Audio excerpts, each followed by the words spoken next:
Okay, very good morning, all of you again.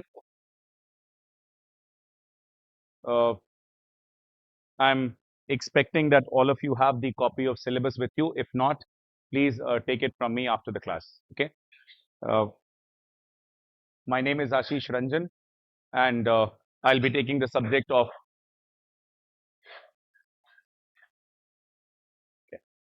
My name is Ashish Ranjan, and I'll be taking the subject of history, followed by the subject of Indian economy for you.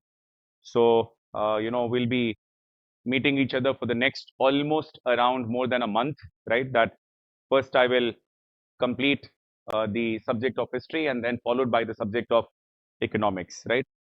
Then the subject of Indian polity will be taken by Akshay Jain sir, of geography will be taken by Ashutosh Pandey sir, and the subject of general science, environment and ecology by Ankit Singh Chauhan sir. Okay, I'll just so that it's and we are in the year of examination itself. So it's very important for us to keep on knowing that what is the progress of our preparation, right? So I'm assuming that all of us have just started our preparation, right? We all know the stages of examination. I will just take a brief 5 minutes to, somehow try and capture whatever I said in the workshop for the benefit of the students who have joined today. That the first stage is the prelim stage, which comprises of two papers, the general studies paper and the CSAT paper. Both the papers carry 200 marks each. The CSAT paper is a qualifying paper, right? It's a qualifying paper. That means you have to secure a minimum qualifying score of 33%, which is 66 marks. Whether you score 100 or a 200 does not matter, but the score should not go below 66 under any circumstances. Or else, kitna bhi acha aap kiya ho GS mein, you will not be considered for selection, right? So given that you are qualifying CSAT, that all your selection depends upon general studies paper, right? That is the prelims exam. Those who qualify prelims examination, now they move on to the next phase of the examination, which is the mains examination, right? They move on to the next phase of examination, which is the mains examination. The mains examination, once any and everyone who is writing the mains, that means we have qualified prelims, the marks scored in prelims is not carried forward, right? So all the people who are writing mains, they start at the same footing, and now they write a paper of qualifying English, that is qualifying, uska marks nahi add hota hai. Besides that, you have 4 general study subjects, right? You have 4 general study subjects, and then you have a paper of essay, right? Besides these 5 compulsory subjects, that you will have the optional subject to choose from. There are a variety of optional subjects, close to some more than 20 optional subjects, from which you can choose one optional subject. Of the one optional subject that you choose, there will be 2 papers. So the optional subject comprises of 500 marks, right? See, those who have already started their preparation a bit, they would have a bit of an idea. For the benefit of the students who are just starting from scratch, बिल्कुल शुरुआत से जो start कर रहा है, उनके लिए I will tell them that okay, it's very important to pull up your socks as soon as possible and get going, go for the kill. But then at the same time, when you start, bite only that much that you can chew. नहीं तो क्या होगा? You will start feeling the heat, the pressure, right? And somehow you will tend to believe that probably we are not made for civil services, that it's not a child's play, it's a undertaker's play, है ना? ऐसा आपको believe होने लगेगा. So don't do all that. Just make sure that you are consistent. In the month of January, let's settle down, let's be consistent, let's be very, very disciplined, and then we will go all guns blazing once we have settled down, right? But let's not allow any sense of frustration to overpower us. Okay? Make sure that you go on with the pace of the class. Do not look at the entire syllabus at one go, नहीं तो वो बहुत डराएगा आपको, है ना? वो डर लगेगा देखकर.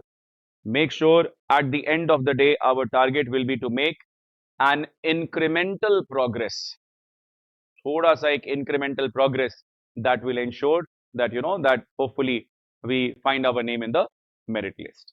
Okay, fine. If I talk about the duration of the course, it's roughly 90 to 95 classes.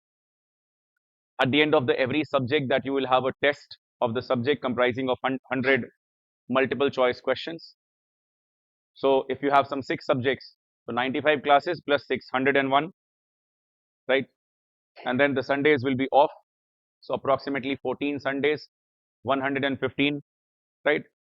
4-5 days थोड़ा बहुत इधर उधर होने के chances होते हैं, right? So in that case, that 4 months from now, that your prelims GS paper will stand completed, right? That 4 months from now, your prelims GS paper will stand completed. After we have gone ahead in the GS paper, maybe after some 1 to 1.5 months, because I firmly believe that let's we will make an easy start, settle down as soon as possible, and then go all guns blazing.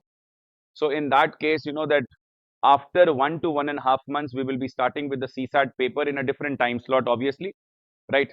In a different time slot. But as I had advised yesterday, you solve APPSCC 2020 question paper and 2024 question paper. One question paper I have already shared in the inquiry group yesterday. One more paper I will share, and then after that I will share the solution. Okay, if you are comfortably scoring a 9500, right? Mark my words, take my word. Don't be too conscious about it, because even from 100, if you fall down, you will not fall down below 80, right? So एक strategize करना बहुत important है. You have to back yourself, right? If you don't have conviction, तो आप हमेशा self doubt करते रहेंगे, and you will always lag behind in your preparation. You will not move forward, है ना? So it's important, back yourself. If you are continuously scoring good marks, suppose both the papers you score more than 100 marks, I assure you, you need not worry about CSAT.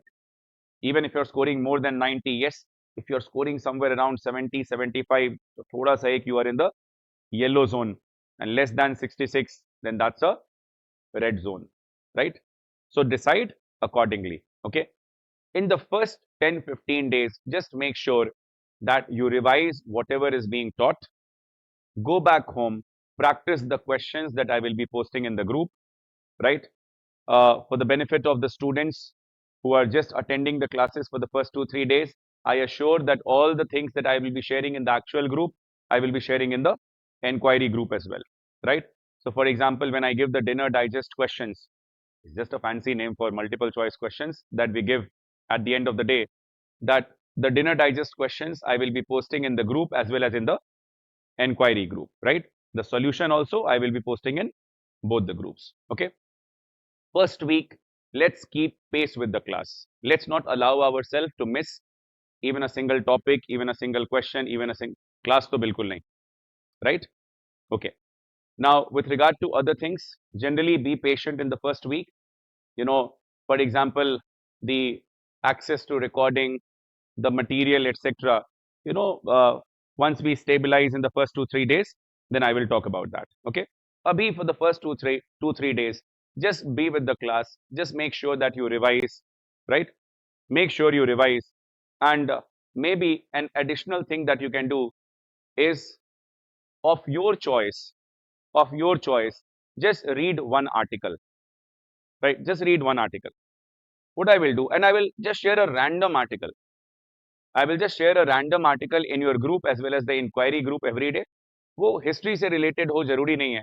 Just read an article so that you develop that practice of reading. You will have to read a lot. You will have to gain a lot of knowledge, right? So that you know the fact as well as that you are able to write later. Obviously, that will come down when you start preparing for your mains examination, right? Okay. Throughout the course, right, feel free to reach out to any one of us for any assistance required. Be very open in your communication. You are facing a problem anywhere, right?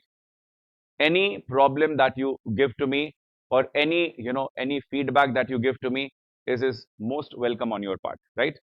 It will never be taken in an adverse manner. It's very important because I'm starting the course. It's very important that we adjust to each other's way, right? That we adjust to each other's way. For example, let me tell you, let me start by talking something which some people often face a problem with me. Many a times I have a habit of speaking fast. जब लगे कि अरे sir आप ये बहुत जल्दी बोल के चला गया, जस्ट है ना ऐसे इशारा कर देना, ठीक है, दैट स्लो इट, है ना, I will make sure that I will slow it down, right? How do I follow? I will write everything that I speak on the board. All the important facts that I will say, I will write it on the board, right? And so do keep copying whatever I write on the board, right? Because I have mentioned one negative aspect about me, that's the feedback I have received from students, that I tend to speak fast at times. I'm very mindful about it, right? But so अब एक बार अपना शिकायत किया तो अपना तारीफ करने का भी राइट बनता है ना, that I'm extremely organized in my course. I have a wonderful handwriting. Okay, on the board I have a wonderful handwriting. My notes will be proper in an organized manner, right? Please make sure that you copy whatever I write on the board. ठीक है? Okay.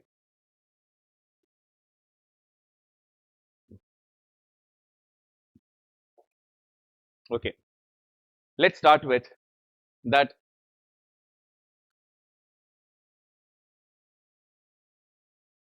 You will have history being taught for almost around, say, close to some 22 classes. Obviously, I don't have the pressure of time as of now.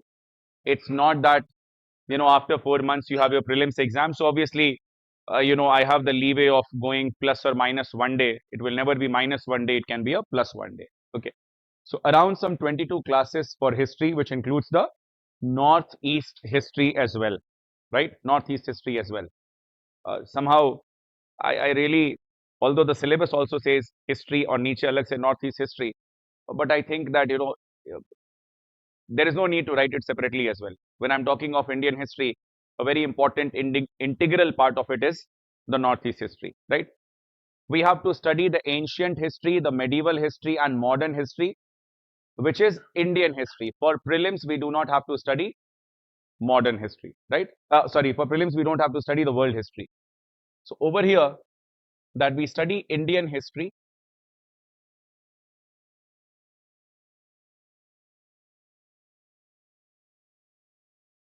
ancient, medieval, and modern Indian history, right? The ancient, medieval, and modern Indian history. Now, there is no fixed trend, there is no fixed norm that how many questions will come from which subject. But based on a trend, you will always see that there are around some 18 to 20 questions from history, including a couple of questions from art and culture, right? So around you will have some 18 to 20 questions in history.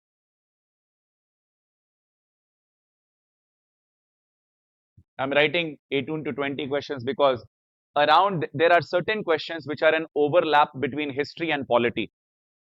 History and polity. For example, you know, when we are approaching the period of independence, so we were trying to negotiate for the transfer of power from Britain to India. And many of such negotiations also led to the formation of a constituent assembly. What is a constituent assembly? The body that makes the constitution. So when polity, Akshay sir starts polity, he will go from background. He will enter into the subject of history and talk that the how the negotiation for transfer of power resulted into the formation of a constituent assembly and how constitution was drafted. And that's a very important phase. So generally you have a 1 or 2 question from there. So I as a history teacher would be happy if it is counted as history. He as a polity teacher would be happy if it is counted as polity. So that's why I'm writing some 18 to 20 questions. For ease of calculation, if I keep it as 20 questions, I will make it the best of my efforts to make sure that some 16 questions sound familiar to you, right? And I express my grave inability to assure that all the 20 questions will sound familiar to you. It is not possible. History is such a vast subject. History is such a bulky subject. If it happens, it will be purely my good luck, right? It will be purely good luck, nothing else. It will be a mere chance, a mere coincidence. I'll give you an example. That, for example, in APPSCC 2020, there came a question, who is Kunda Kunda? He was a Jain monk. Who is Kunda Kunda?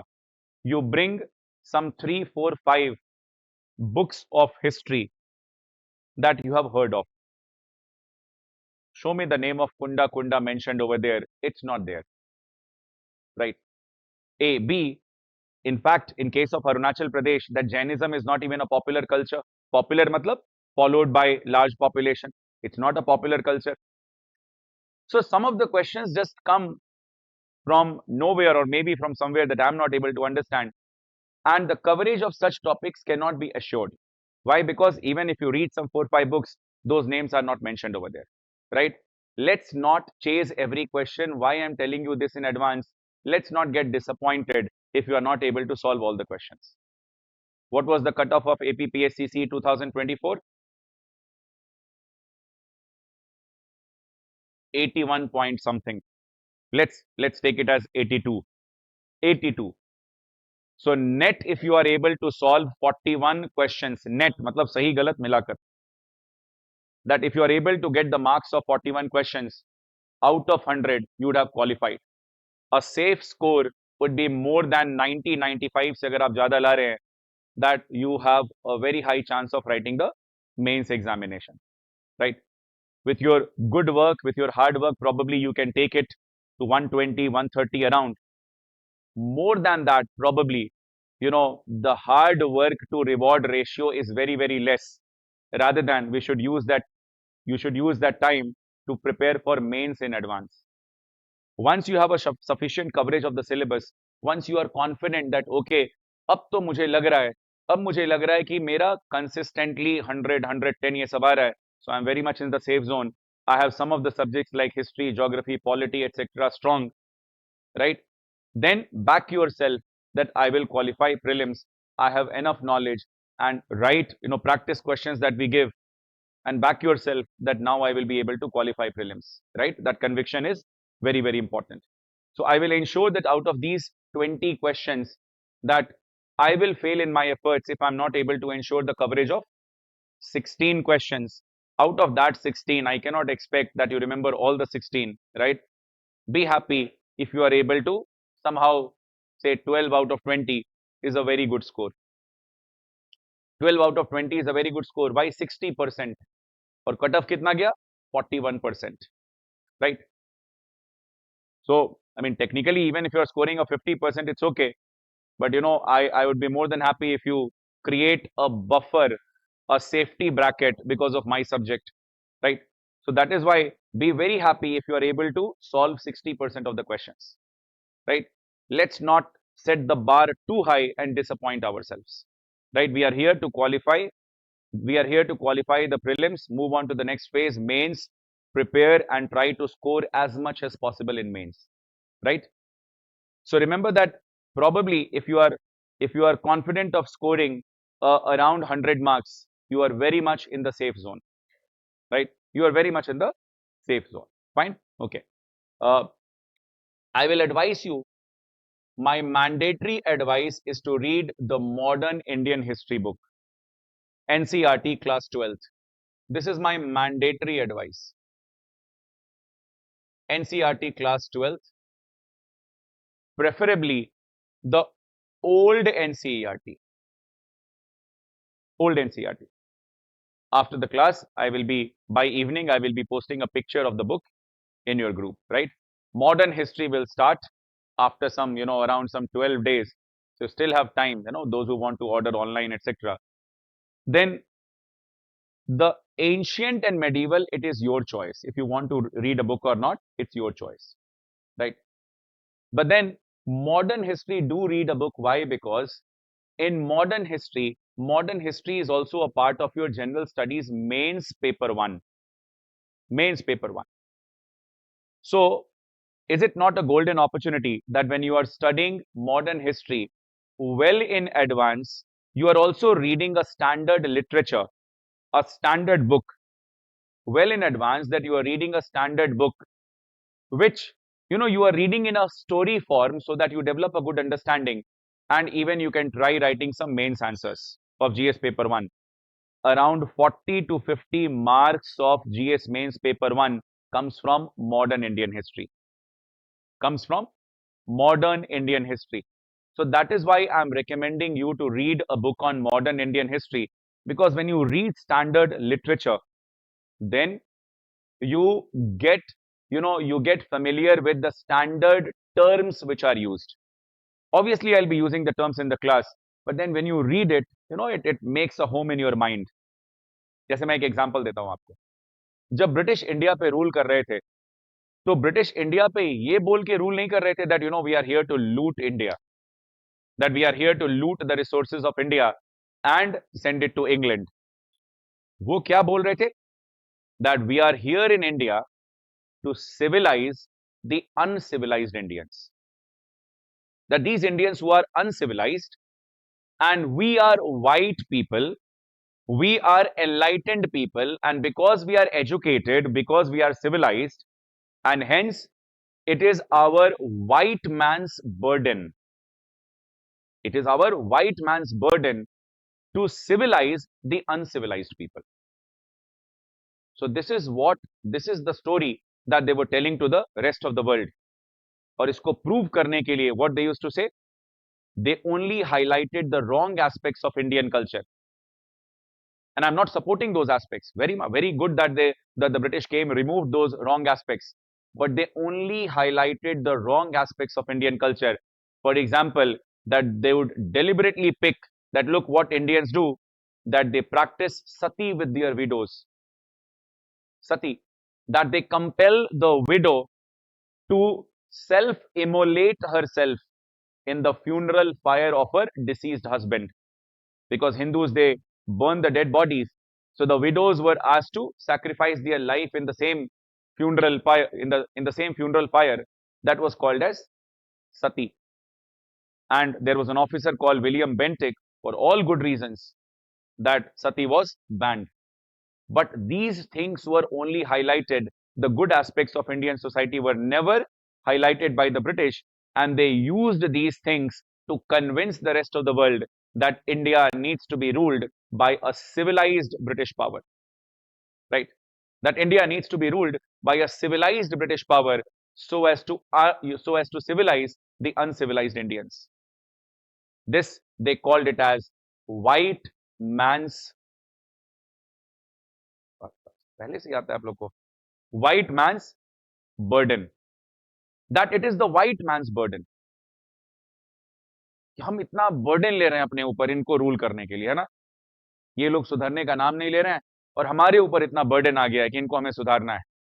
ये वो बिल्कुल नहीं बता रहे हैं that we are forcing them to cultivate raw material so that our British factories can be supplied with raw material, that we are taxing the poor Indians because of our policies, that famine is coming in India.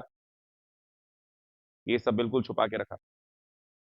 So when तो ये term है एक white man's burden, है ना? उसका एक explanation है that why they use this theory, so that they can justify their rule in India. When you will get these terms and you will be able to write when you read standard literature, है ना?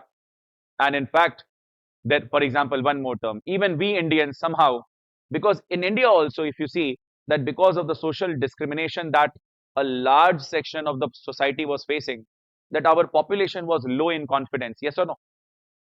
If suppose for ages, if my generations have been subjected to untouchability, then will I really have confidence? No, I will not have confidence. So in that case, large section of Indian society was low on confidence, and when they saw that somebody who appears to be very advanced, that they accepted the white man's invincibility. Invincible का तो मतलब पता होगा? Yes or no? सारे reels में वही गाने आते हैं ना, I am invincible. So invincible, invincible जिसको हराया नहीं जा सकता, ये सारे एनसीईआरटी में टर्म्स लिखे हुए हैं. Even we believe that there is something called as white man's invincibility, that white people cannot be defeated, that white people cannot be defeated, and therefore it will take a lot of efforts for the Indian freedom fighters to instill, to give that faith, to give that confidence to the Indians that it is possible. It is possible to lead a mass movement against the British in India, and it is possible to achieve independence for our nation. तो जब आप standard book पढ़ेंगे और NCERT school level book है ना, written in simple language, carries some see, there is a standard term of every subject. For example, if you study economics, तो हम बार बार ये नहीं लिख सकते हैं that the prices are always increasing. उसके लिए एक टर्म होता है. What is the term? Inflation. Inflation is price rise.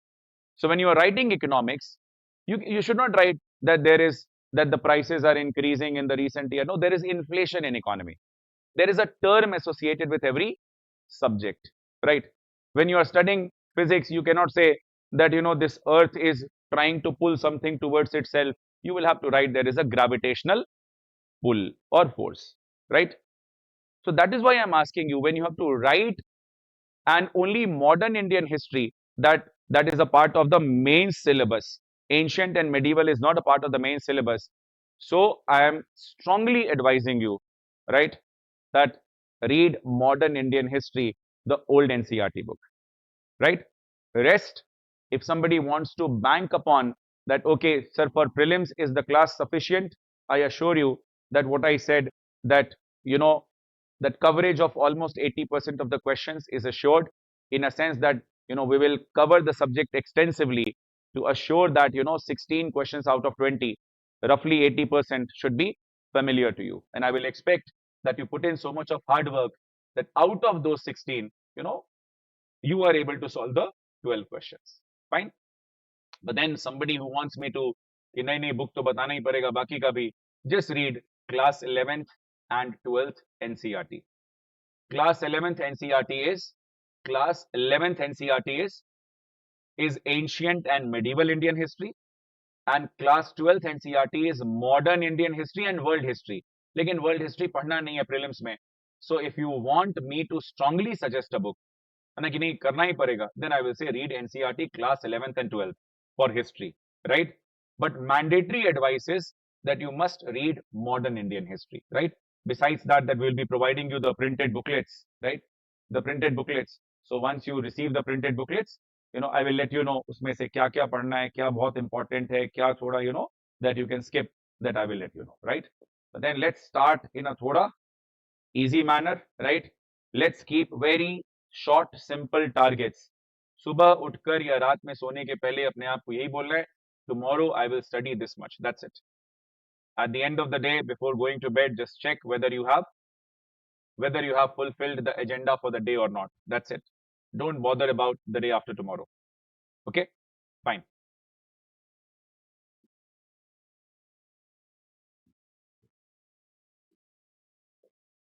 Is it all right to switch one AC?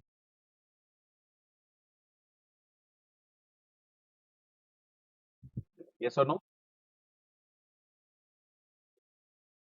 Which row of people are more comfortable with AC? Can I switch on this AC? Okay. So, जिसको थोड़ा ठंडा लगता है इधर आ जाएगा. And I am not suffering from any communicable disease, so you can occupy the front chair as well. Okay? If for the first 3 days nobody sits on the front chair, fourth day I will make an offer कि जो मेरे लिए coffee आएगा, I will serve to the people sitting in the first row as well, right? Feels very neglected that you have all the people occupying chair from the second row itself. Okay, fine.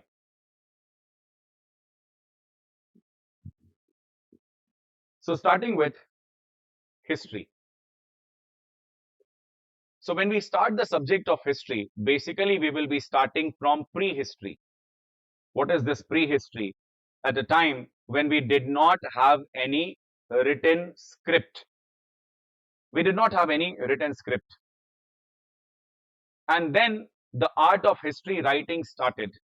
Basically, that for the first time, an ancient Greek scholar by the name of Herodotus,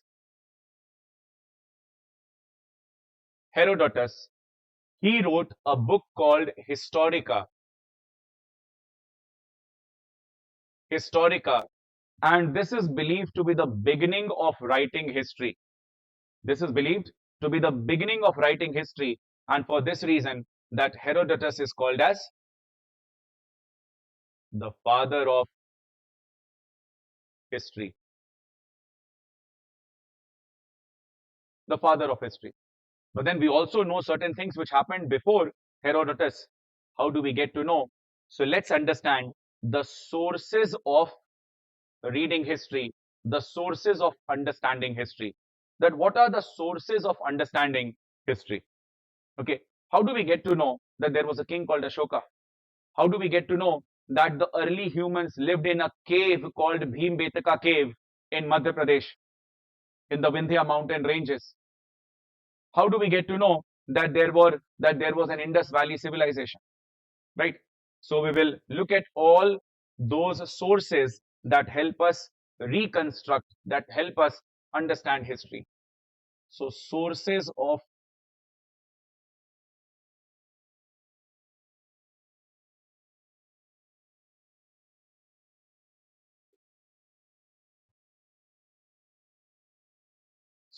knowledge of Indian history or any history per se. The first and the most important source is archaeological sources.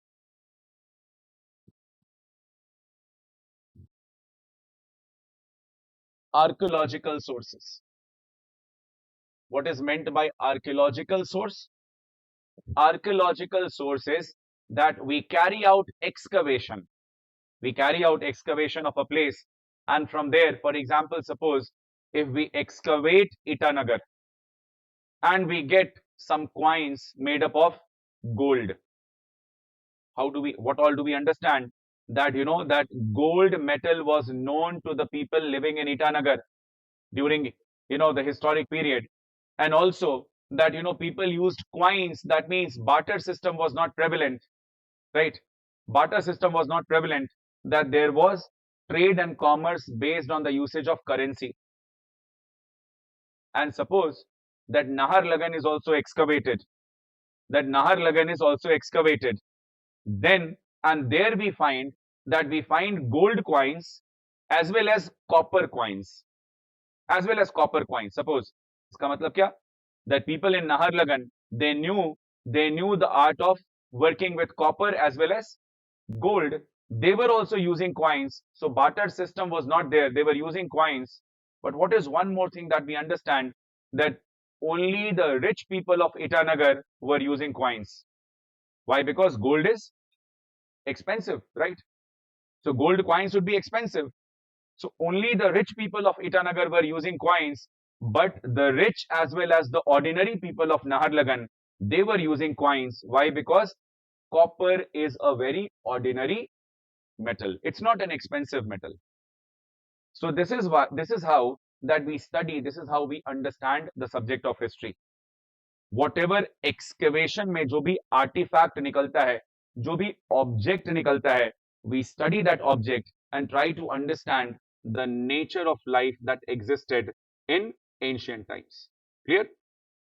So archaeological sources based on the study of artifacts मतलब जो object excavate हुआ, artifacts excavated. Fine, I found a gold coin and I'm saying that people used gold, rich people used currency. But how do I get to know that this gold coin is of yesterday? This gold coin is 500 years ago. This gold coin is 1000 years ago. How do I get to understand this? For that, you will have to go back to your class 8th chemistry. How do we determine the age of any object? The carbon dating. Which carbon dating? That the age of this artifact. How is the age of this artifact calculated? That how old it is, how it is calculated through carbon 14 dating. Carbon 14 dating. History पढ़ाने के साथ साथ whatever extra knowledge I have, I will try to give it to you. So let's, whenever I say a box item matlab something which is not related to my subject, but let's talk about that as well. Usually the element carbon, क्योंकि आपको general science भी पढ़ना है, the element carbon उसका atomic number क्या होता है? C6 और atomic weight क्या होता है? 12. But then this is a carbon which has atomic number as 6, but atomic weight is 14. Two elements with the same atomic number but different atomic weight are called as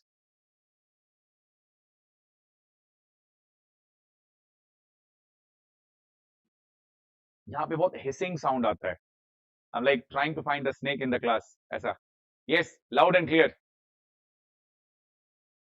Two elements with the same atomic number but different mass number. What are they called? Isotopes, right? That they are called as isotopes, right? So this is an isotope of carbon, and we have this carbon. अब मैं जो explain करूंगा वो थोड़ा unscientific है, just to make you explain. This carbon, it has gained weight, yes or no? तो थोड़ा weight ज़्यादा हो गया है, and therefore it tries to lose its weight. How it tries to lose its weight? Because generally when the weight gains, we become unstable. So it tries to become stable by emitting radiation. So therefore, carbon 14 is radioactive. Radioactive. It keeps on emitting radiations, and by calculating the amount of carbon 14 which is left in the body, you can find the age of the body. Am I clear? By calculating the amount of carbon 14 which is left in the body, now I can estimate that how old is the body. This was a question in APPSCC, I think almost more than a decade back, 2013 के आसपास जो exam हुआ था उसका था ये, right? That how do we find the age of any artifact? It is done through the radioactive carbon 14 dating. Okay, and now there are organizations in India which are responsible for excavation. Which organization? That there is an ASI, which is the Archaeological Survey of India. The Archaeological Survey of India.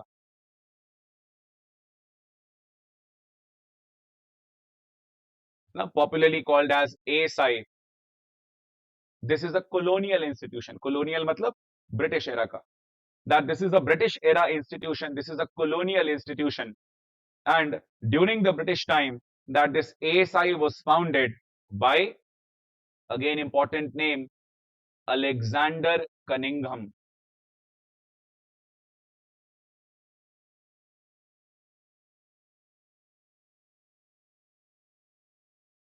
Alexander Cunningham, he founded the Archaeological Survey of India. And the Archaeological Survey of India did multiple excavations. We got to know about the rich history of Indus Valley civilization. We got to know about the rich culture of Buddhism, so many monasteries that were there in India.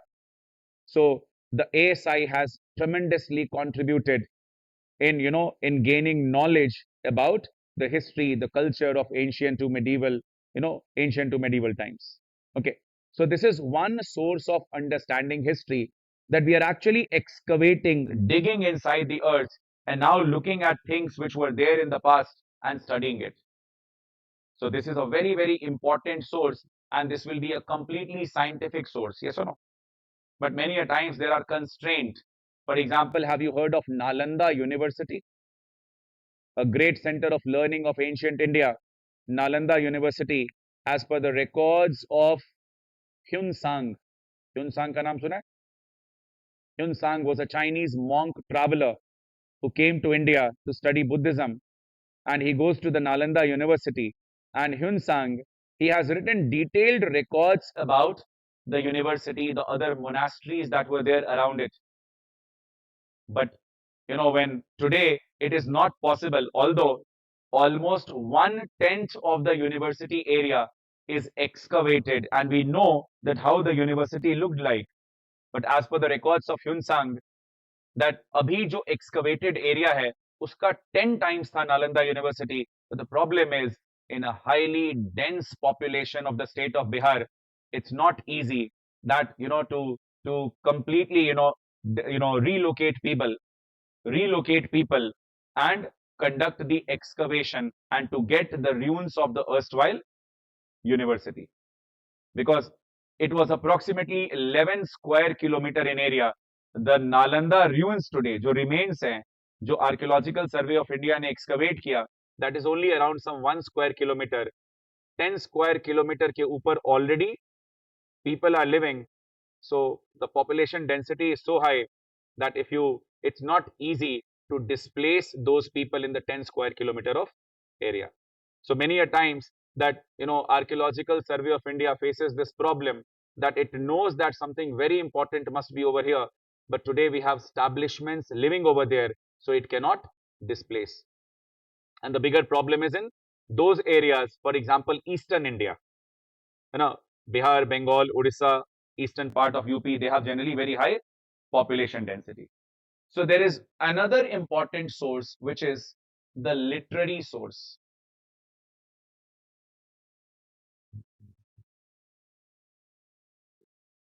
The literary source, literature, right? The books, foreign travelers' accounts, etc., the literary source. But there is one problem with the literary sources. For example, that especially the scholars who were Indian scholars, they were patronized by the king. They used to live in the court of the king, right? That they used to live in the court of the king. They were patronized by the king.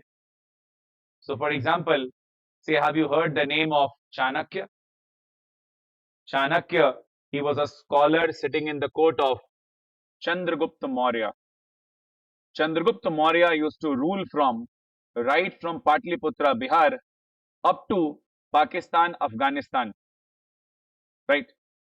In his court, there is a scholar called Chanakya who is receiving salary from the king, writing something about the king. Can he dare write something against the king? है ना? मुश्किल है. So most of the writings, most of the literary records in India at times appear to be very, very exaggerated. है ना, कि जैसे king लिखेंगे कि मौर्यन आर्मी जब जा रही है तो अर्थक्वेक आ गया, ऐसा उनके चलने से. The sky is full of clouds of dust. Exaggeration, है ना, ताकि राजा खुश हो जाए, है ना, एक आध चेन निकाल के दे दे कि वाह क्या लिखा है. So to appease the king, so most of the writings were very exaggerated. Many of the writings that they will mention the name of the king, और उसके बाद king भी नहीं लिखेंगे, भगवान का नाम लिख देंगे उसके ऊपर, as if the king is God.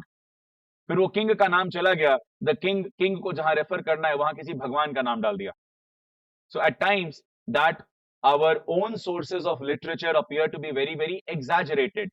या फिर जो wars राजा जीता उसके बारे में लिखा, लेकिन जो हार गया उसके बारे में नहीं लिखा, right? So the writings appear to be exaggerated at times. That is a limitation of our literary sources, but yet they are a very important source of knowledge. But then in this connection, the written records of foreign travelers, they are very important, क्योंकि जो बाहर से घूमने आया है उसको डर नहीं है इस बात का, वो तो लिखा और निकल लिया. The king cannot punish him, right? So, for example, that Archaeological Survey of India has used Hyun Sang's record. Hyun Sang की बुक का नाम है, आगे देखेंगे, उसके बुक का नाम है CU की. Archaeological Survey of India has used the book multiple times.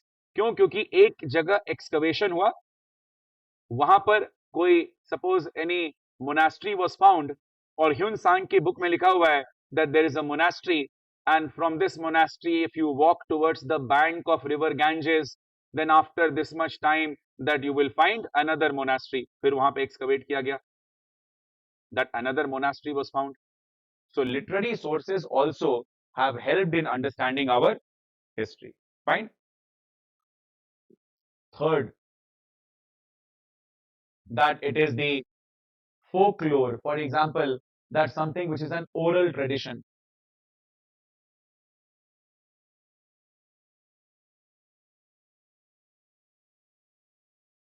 Oral tradition, right? Folklore, something which is an oral tradition. For example, especially in case of Arunachal Pradesh, wherein we don't have written records, right? Wherein we don't have the written records for all the tribes because of the absence of a script, right? Because of the absence of the script. But then we all, for example, you must be knowing about your migration history, कि हमारा community कहाँ पे पहले था, वहां से उठ के कैसे आया, right? Why? Because of the oral tradition, right? Because of the oral tradition. So history is also contained in folklore, in folk music, right?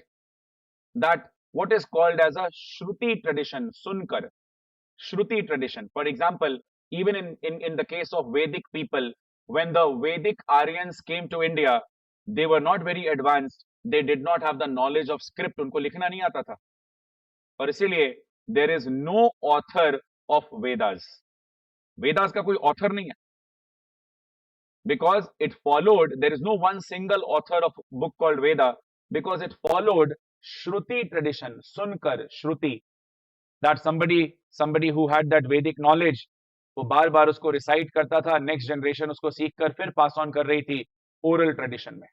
And yes, when they acquired the knowledge of script, they put it in the form of writing, right? Oral tradition, especially in the context of tribal history, that oral tradition is a rich source of knowledge of our history. For example, if you look at the tribes of Arunachal, that some of the Buddhist tribes, they developed their script, but about the rest of the tribes, that either there was no script or we don't have the knowledge that whether there was a script or not, right? That these written records are not to be found. Can you name some of the tribes which have their own script in Arunachal? What is the written literature, the written script amongst the Monpas called? Yes, Kangyur and Tengyur literature. So Monpas के case में that there is a Kangyur and Tangyur literature.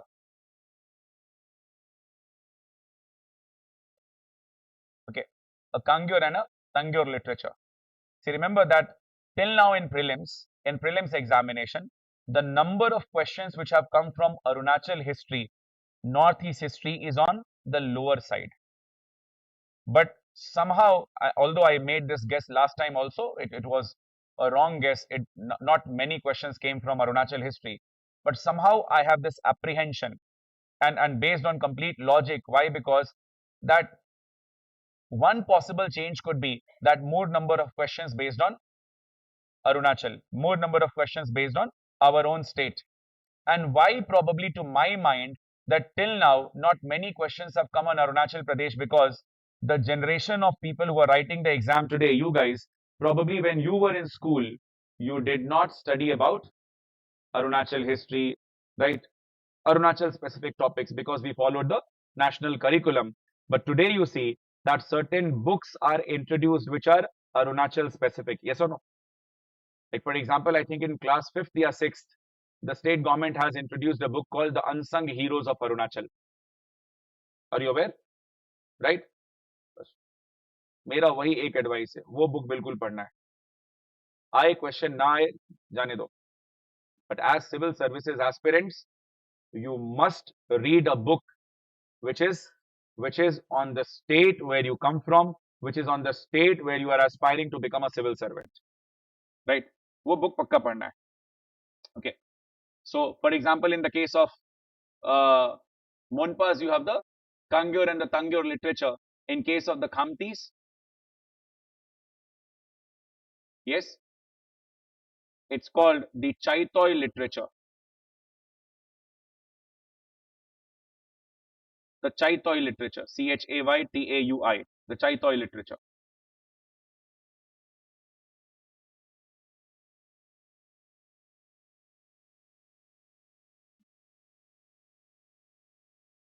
Okay.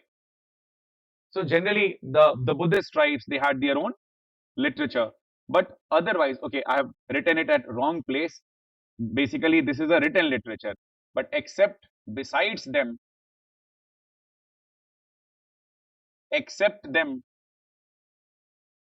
that most of the tribes, most of tribal history,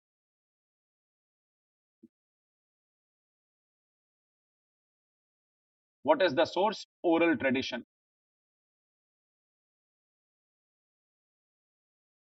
The oral tradition.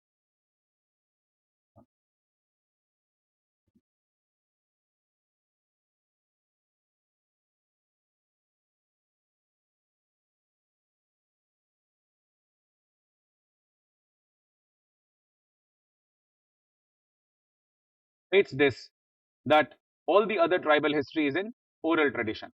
Or even, for example, that to begin with, even Vedic knowledge, the Vedic knowledge was passed in oral form, right? It followed a oral tradition.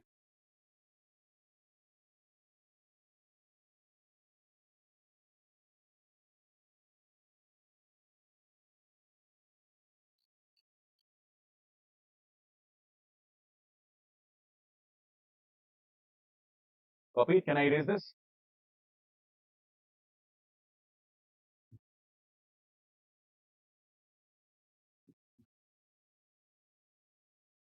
When the earliest of the humans, they arrived on Earth, at that time, Earth itself was in its evolutionary stage. Earth itself was in its evolutionary stage. For example, that you know that there was ice age when the Earth's crust, that means the top layer, was covered with ice.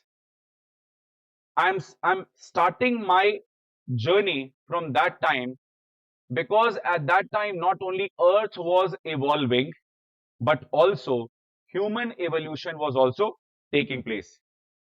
Human evolution was also taking place. Earth का surface ice से covered था. Over a period of time, with rise in temperature, the Earth's surface, which was covered with ice, the ice started to melt. What will happen when the ice starts to melt? That the Earth's soil will be swampy, marshy, कीचड़, दलदल type करेगा, है ना? तो वहां पे रहने का तो मन नहीं करेगा लोगों का, है ना? It's all swampy, marshy. And then this was the evolution which was taking place on the Earth. With further rise in temperature, the water will evaporate, leaving behind the hard soil, right? And what was the human evolution that was taking place? That earlier we were walking on all the four, all one, two, three, four, all the four limbs, right? That we were walking on our legs and our hands, right? So it's like the gorilla walk, right? And over a period of time, that if you are walking on all the four, two legs and two hands, so you will be bent. And over a period of time, humans were getting erect. So Homo erectus, the back was getting erect, so Homo erectus.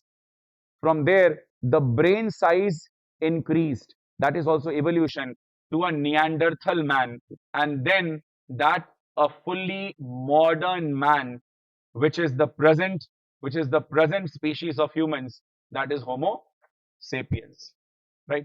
Homo sapiens.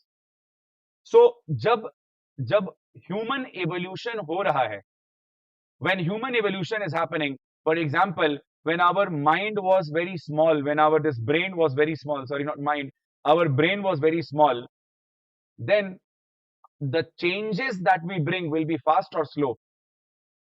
It will be slow, yes or no? क्योंकि हमारे पास खुद दिमाग नहीं है ठीक से. Changes will be slow, but once humans get a large brain size, once they have a developed and advanced brain, then the changes will be very, very fast.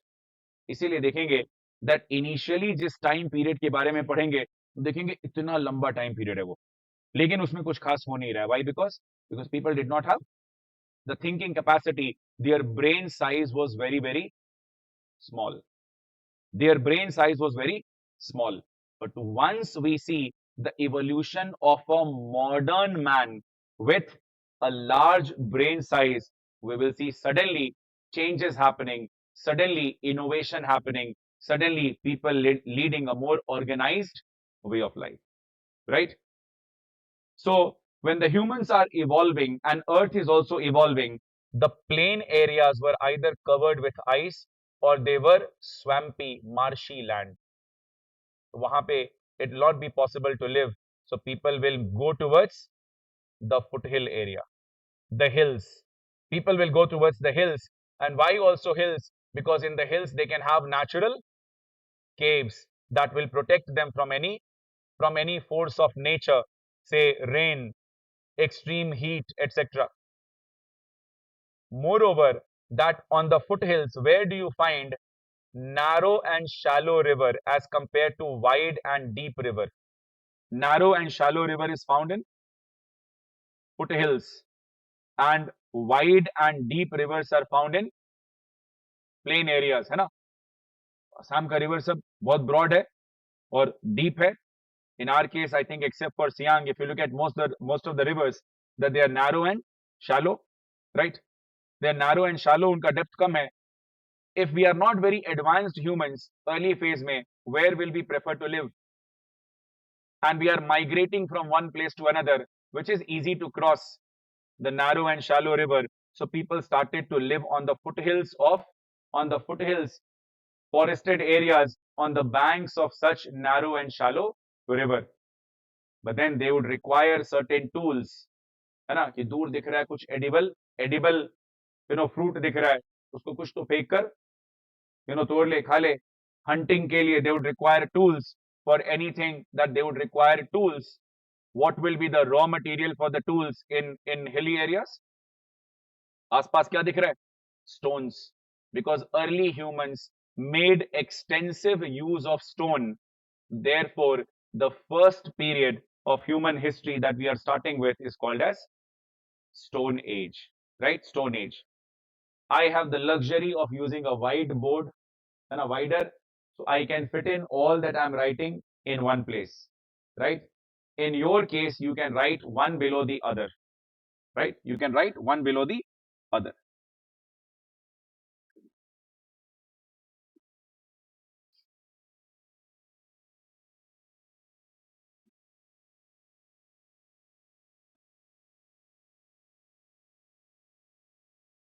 Stone Age. So the earliest age is Stone Age. इस समय लोगों को पढ़ना लिखना कुछ नहीं आ रहा है. There is no written record, nothing. We get to know about the Stone Ages only through the archaeological sources, the artifacts, not through any written record. Okay. Now the Stone Age is divided into, first, the Old Stone Age.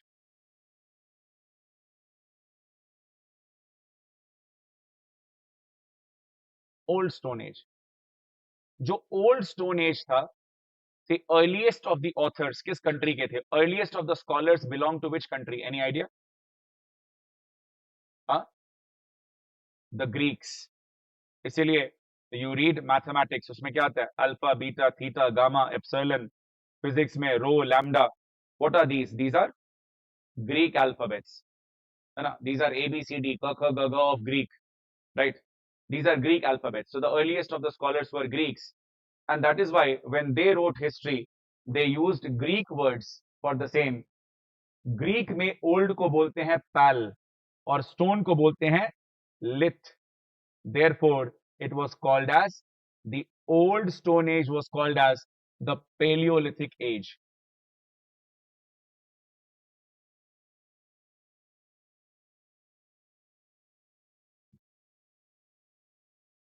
The old Stone Age was called as Paleolithic age. Okay, old Stone Age, it was called as the Paleolithic age. Now I will mention the time period, but remember the time period is not fixed. Okay, let me tell you, the time period is never fixed. Why? Because you read some three different books, they will mention three different time period. No age is defined by its time period. The age is defined by its feature. For example, if I ask you that, can you assign an year to computer age? Can you assign any year to computer age? 90? 1940s?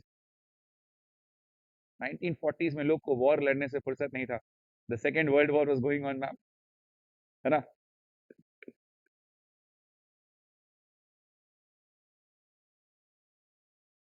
Can we really assign 1 year to a computer age? What is computer age? Computer age is that era where people are readily using computers. People in Silicon Valley, America, would have started using computers far earlier than maybe in India. People in Pune, Bangalore, Madras, Chennai would have started using computers far early than a Patna, Indore, Guwahati, right? People in Itanagar would have started using computers maybe well some years before than in the other remote areas of Arunachal. So it's very difficult to give 1 year to computer age, right? Makes sense? Similarly, that if you read some 3-4 sources, you will find different years. So I'm telling you that it is not important. Don't try to by heart the year. I'm teaching you, so I'm mentioning the year.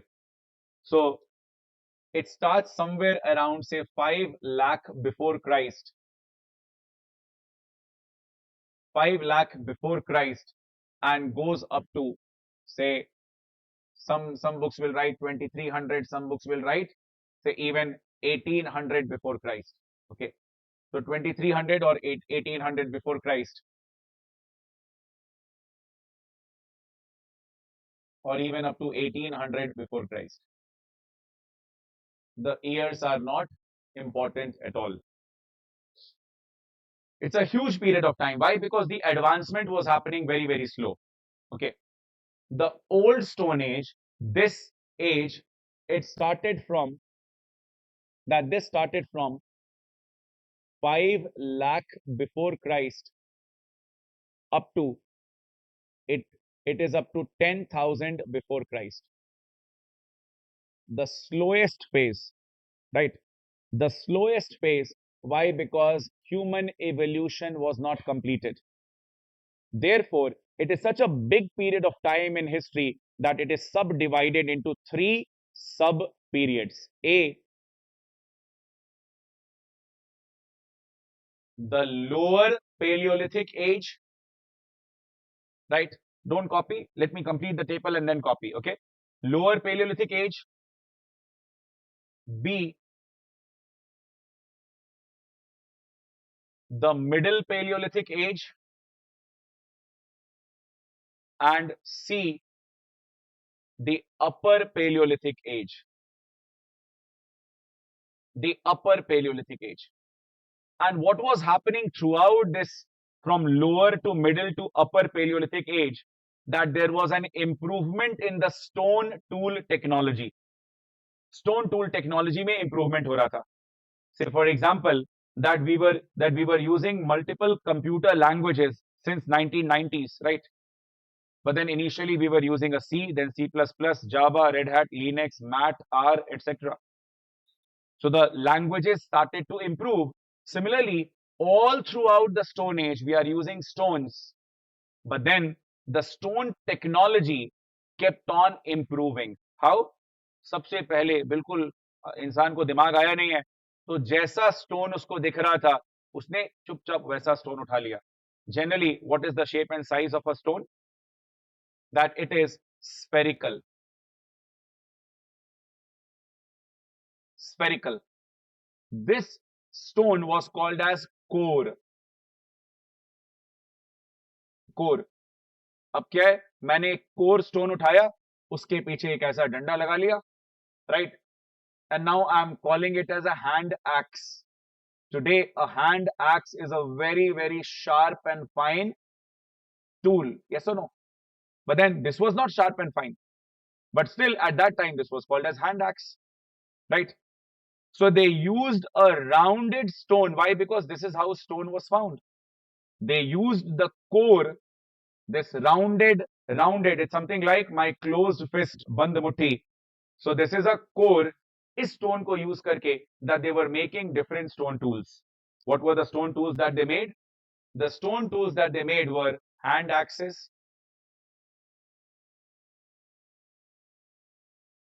cleavers,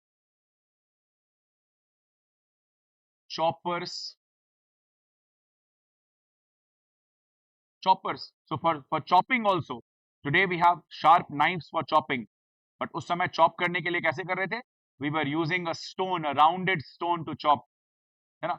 We were using a rounded stone even to chop. है ना? For example, अगर suppose if we have gone in a remote area for picnic, so many a times we use a stone to chop also, right? अगर knife लाना भूल गया तो. So it's something like that that core was used even to chop. Okay. And people where they generally lived, they lived in caves. Which caves? Put a star mark. For example, the earliest of the humans, they lived in caves. Caves like the Lakhudiyar hill caves in Uttarakhand. The Lakhudiyar hills of Uttarakhand, and also the Bhimbetaka caves.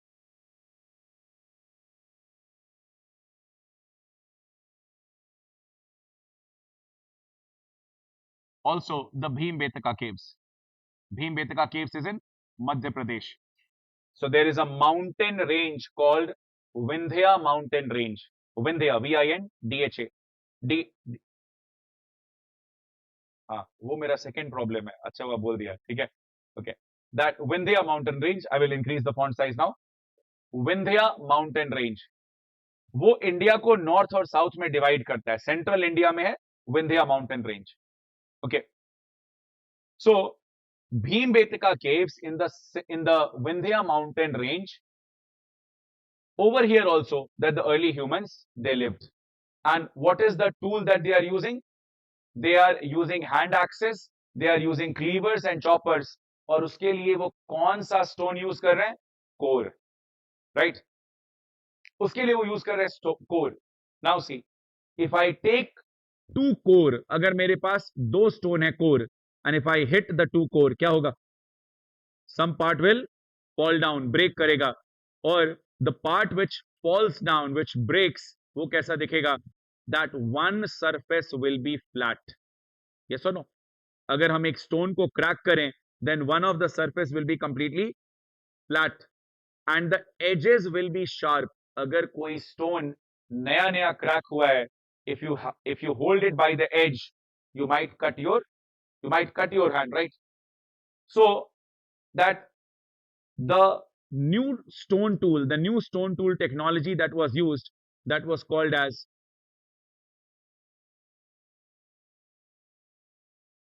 flake. That was called as flake. Okay. Flake is something like my open palm. Core kaisa tha? Closed fist, band mutti. And the flake was open arm. Now this stone was used for a variety of tools. What were the tools? For example, it was used as a blade. Yes, sir. Is this good? Blade. Then it was also used for blade, paint, borer as in for drilling also it was used, and scraper. Wall को scrape करने के लिए, scraper, that this was used. So four important tools: the blade, paint, borer and scraper. फिर time बीतते गया, people understood that something which is very sharp is more productive. उससे अच्छा tool बन रहा है. So what they did, earlier that there was a closed fist. Now there is an open palm, And now they realized that the sharper and pointed a tool is, we can make a better tool. So they started sharpening the flake. एक तरफ से उसको sharpen किया गया, and this is how that what emerged was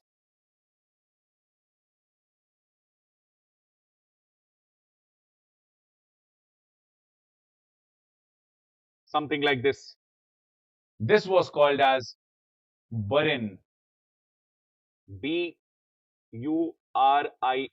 Burin. This was called as burin. So burins were used. Burins and were used. और इसको किस चीज के लिए यूज किया जाता था? For cutting. So the tool was also called as blade. So the tools used are blades and burins.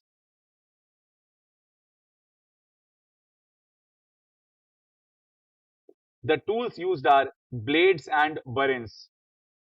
Okay. But at this point of time, something very, very important happened. What important happened? That we see the arrival of modern human beings. Modern human being is Homo sapiens. The arrival of modern human beings, which is Homo sapiens, happened. So now see, after this, the changes will happen fast or slow? Fast, because now you have humans with evolved brain. So the changes will happen very fast. Also, we see that during this time, a new kind of a stone-based industry got developed. A new kind of a stone-based industry got developed, which is called as the flint industry.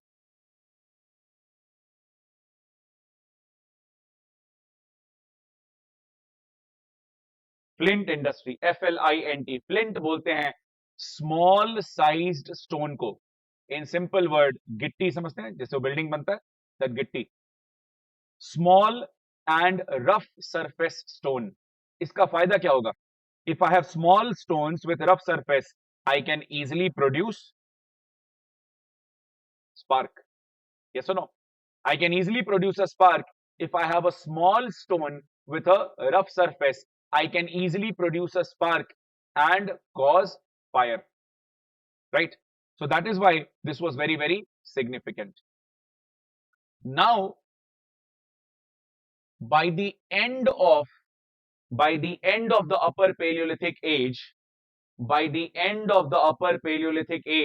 there was a beginning in rise in temperature.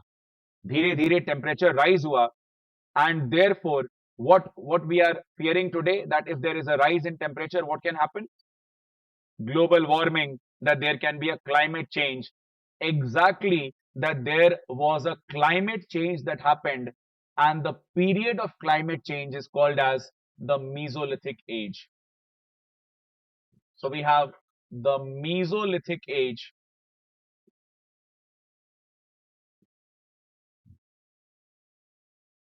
The Mesolithic age is the middle stone age. So this is the middle stone age. Okay. Mesolithic age is the middle stone age. Fine. The time period is from 10,000 to 4,000 before Christ. Again, it's not important to remember the time period. From 10,000 to 4,000 before Christ is the time period for Mesolithic age. What was happening over here? That over here we see climate change.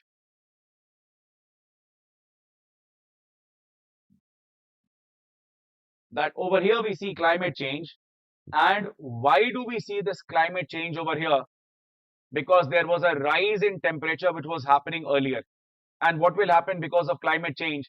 That some of the species of plants and animal may not survive, and because of the new climate, we may see new species of plants and animals. And therefore, because of this climate change, that there was a new variety of flora and fauna, plant and animal. A new variety of flora and fauna, that is plant and animal, because of the climate change.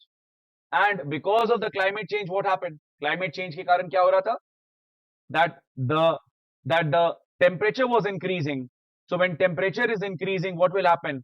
Plain areas which were till now marshy and swampy, water will evaporate, and we will have the soil left behind.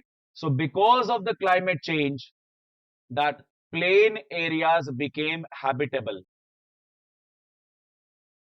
Plain areas became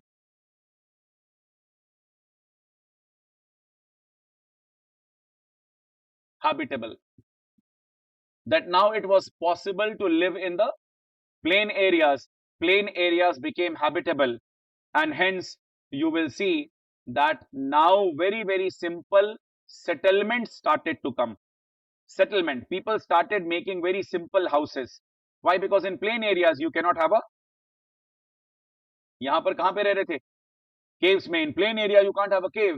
So people started coming up with simple houses, with very, very simple settlement. This was mostly temporary in nature. This was mostly temporary in nature. And this was the time because people started living on plain area where life is easy. Is it easy on the foothills or is it easy on the plain areas? It is easy on plain areas. So plain areas, you generally see that plain areas have a high density of population. Why?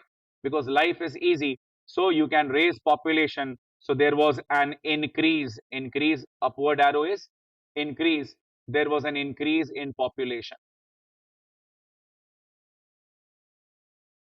In fact, food gathering alone was not sufficient to take care of the population, and therefore that humans also started taking up hunting on a wide scale. If I ask you, or rather now I have already answered, you know that when humans were nomadic, when we were wandering people, we were hunters and food gatherers. But उन दोनों में पहले क्या थे? Hunters या food gatherers? Food gatherers. To begin with, we were hunters and food gatherers. लेकिन उसमें भी सबसे पहले क्या थे? Food gatherers.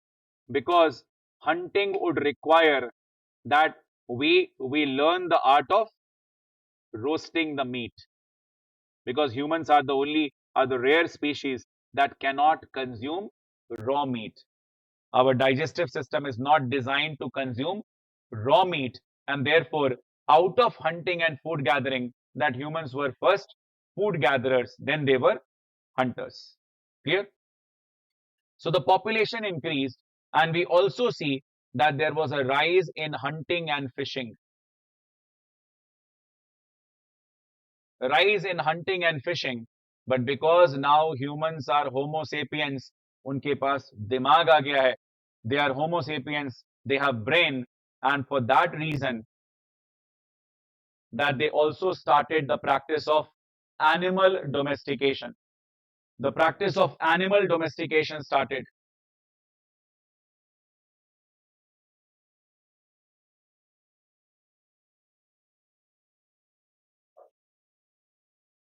The practice of animal domestication, it started. Okay. And where do we have the earliest evidence of animal domestication? We have the earliest evidence of animal domestication at two places, at Adamgarh in Madhya Pradesh,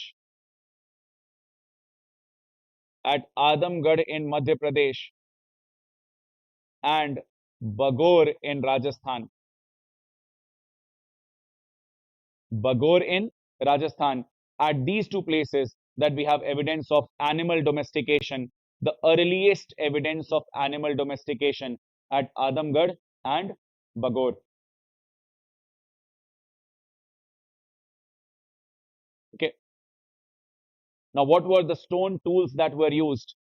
Put a star mark. The stone tools of Mesolithic era are called microlith, MICROLITH, microlith. What is meant by microlith? Very, very small stone tools. Very small stone tool. कैसे होता था? I'm drawing it over here. See, suppose that if there is any instrument, if suppose I'm using something like an arrow, uske upar that they will place a small stone chip, a small stone chip. Why? Because which will have a greater piercing capacity, the wood or stone? Stone will have a greater piercing capacity. So at the tip of the tool that they will place a micro is very small, that they would place a micro stone chip so that the piercing capacity it increases. Okay, so that the piercing capacity it increases. So that was called as microlith. Fine. Now see, over here also that people lived in caves as well as on the plain area. This was a transition period, है ना? ये transition period है, climate change हो रहा है, तो लोग केव से धीरे धीरे कहां आ रहे हैं, प्लेन एरियाज पे, जहां जहां the water was evaporated, but some people lived in the caves as well. Can you guess? For example, if you go to the Bhimbetka caves, the Bhimbetka caves, caves के wall पे बहुत सारा painting बना हुआ है. Painting किसका बना हुआ है? एनिमल का, ह्यूमंस का, हंटिंग सीन का, लोग एक दूसरे का हाथ पकड़ के खड़े हैं, ऐसा, these painting scenes. और ऐसा भी है that at one place there is a painting और उस पेंटिंग के ऊपर एक दूसरा पेंटिंग बना हुआ है. Why? Because people for hundreds of years lived in the same cave. तो एक पेंटिंग के ऊपर किसी और ने दूसरा पेंटिंग बना दिया. So we see a variety of paintings. Can you tell me that painting belonging to which era will be more in number? Mesolithic या upper Paleolithic? Mesolithic. Why? Because I have microlith. I have very sharp pointed objects to make painting. So I can easily make painting. So I will make more painting. Yes or no? I have a convenient pen in my hand. So I can write, as per my wishes. But if I have to hold a big chalk and write, it will be very difficult to write. So that is why the paintings of Mesolithic era are more in number compared to the paintings of Paleolithic era. Am I clear? Okay. Now, see, any fact which is related to Arunachal Pradesh, उसमें बिल्कुल याद रखना है, right? And I'm telling you in advance, last year not many questions came, but this is one gut feeling that I have that this is one area where you need to really focus, or else someday you can be surprised by the examination, or else that there is no major change that can happen all of a sudden, right? Okay. Can you name any site in Arunachal Pradesh which is a Mesolithic site?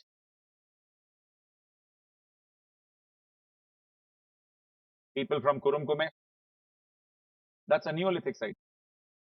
Parsi Parlo is a Neolithic site.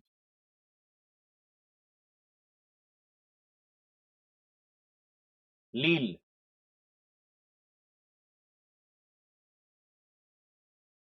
ऐसे क्यों आप देख रहे हैं जैसे मैं waste Bengal की जगह का नाम लिख दिया हूं?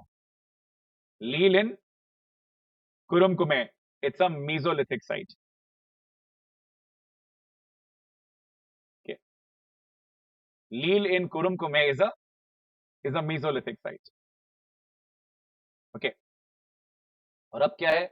That now that people are coming down to plain areas, population was increasing, right?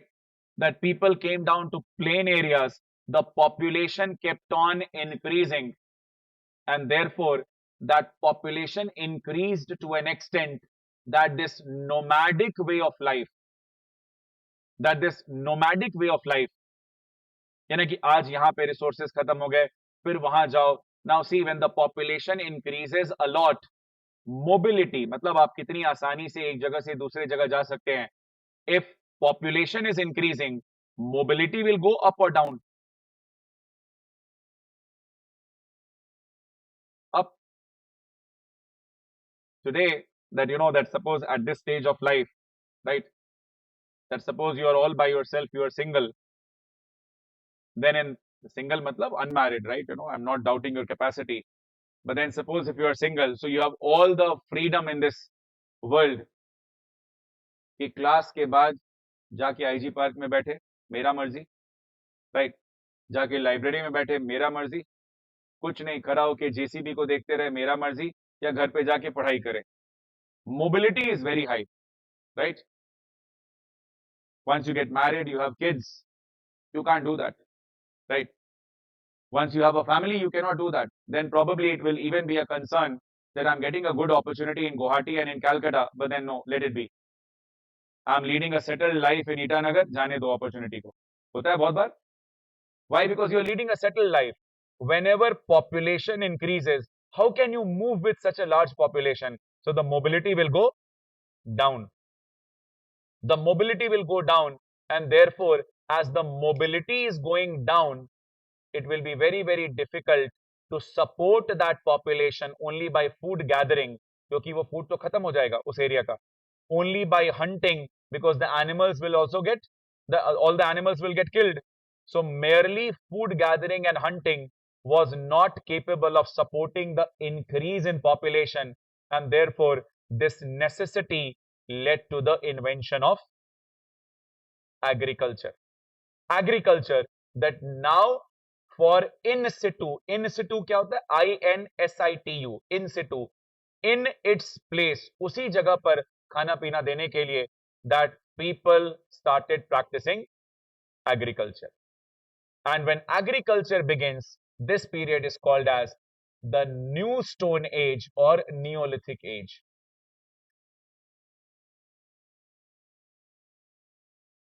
The New Stone Age or the Neolithic Age.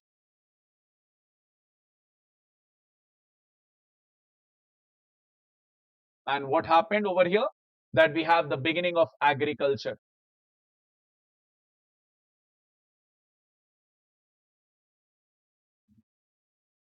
Agriculture. So we are having now food crops. The moment we have agriculture, we see that any society of the world which started practicing agriculture also started making pottery. That they started pottery making. Can you guess why?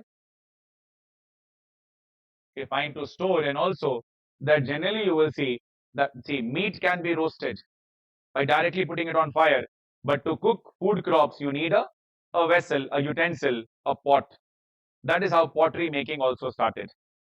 और अब क्या है, by and large, that people, that good number of people, that some of the societies they learnt agriculture. Some of the societies they learnt agriculture, but what was the nature of this agriculture? It was subsistence agriculture, खुद के खाने पीने के लिए. This was a subsistence agriculture, खुद के खाने पीने के लिए, not more than that.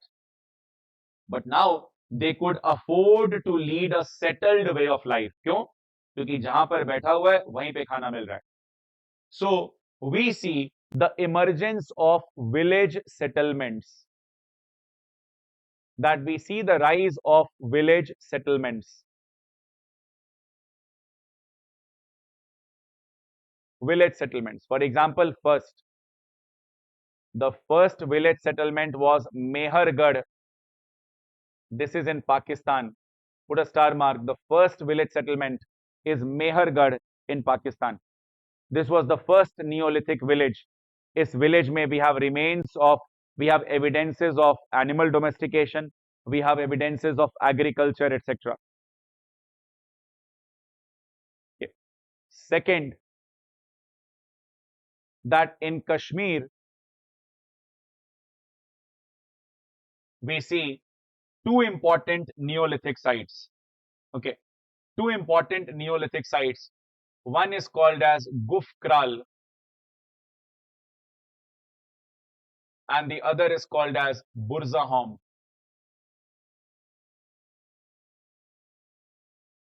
Burzahom. One is called as Gufkral, the other is called as Burzahom. और इनका स्पेशलिटी क्या था? स्पेशलिटी क्या था? That at both these places that we had pit dwelling. Pit dwelling. Dwelling is a house, place. Pit dwelling. गड्ढा करके उसके अंदर रहना.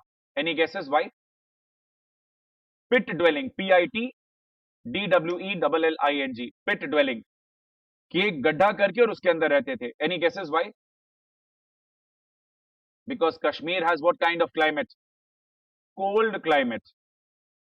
And can you tell me that whether earth, is it a conductor of heat and electricity or an insulator of heat and electricity? Like suppose if I'm standing on earth, ground, not this tiles, है ना, अगर मैं मिट्टी पे खड़ा हूं और सामने एक लाइव वायर मतलब जिसके अंदर करंट हो, वो आके मेरे बगल में गिर गया, will I get electric shock? No. That means earth is insulator of heat and electricity, right? Earth is insulator of heat and electricity. And as earth is insulator of heat and electricity, तो बहुत ठंडा लग रहा है तो कहां जाके रहो? अर्थ में गड्ढा करके, पिट करके, and stay inside that. For example, if your house is in the valley, है ना, and the wall touches the mountain, you will find that in cold season your room is relatively warmer, and during the summer season your room is relatively colder. Why? Because the earth material is insulator of heat and electricity. Clear? Okay. So that is why वो क्या करते थे, like suppose if ऐसा है तो they will make a pit, और यहाँ पे पूरा pit में एक ऐसे गड्ढा करके, and they will stay inside it. That's called pit dwelling.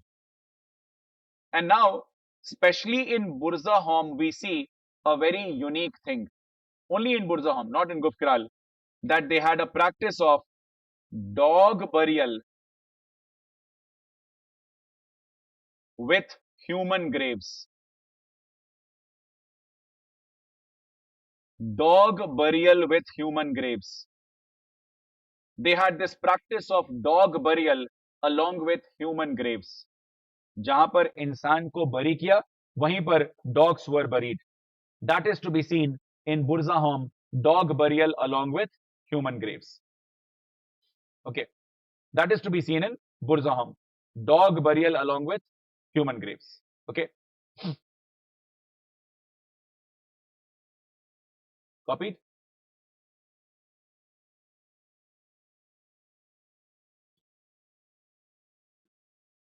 Third,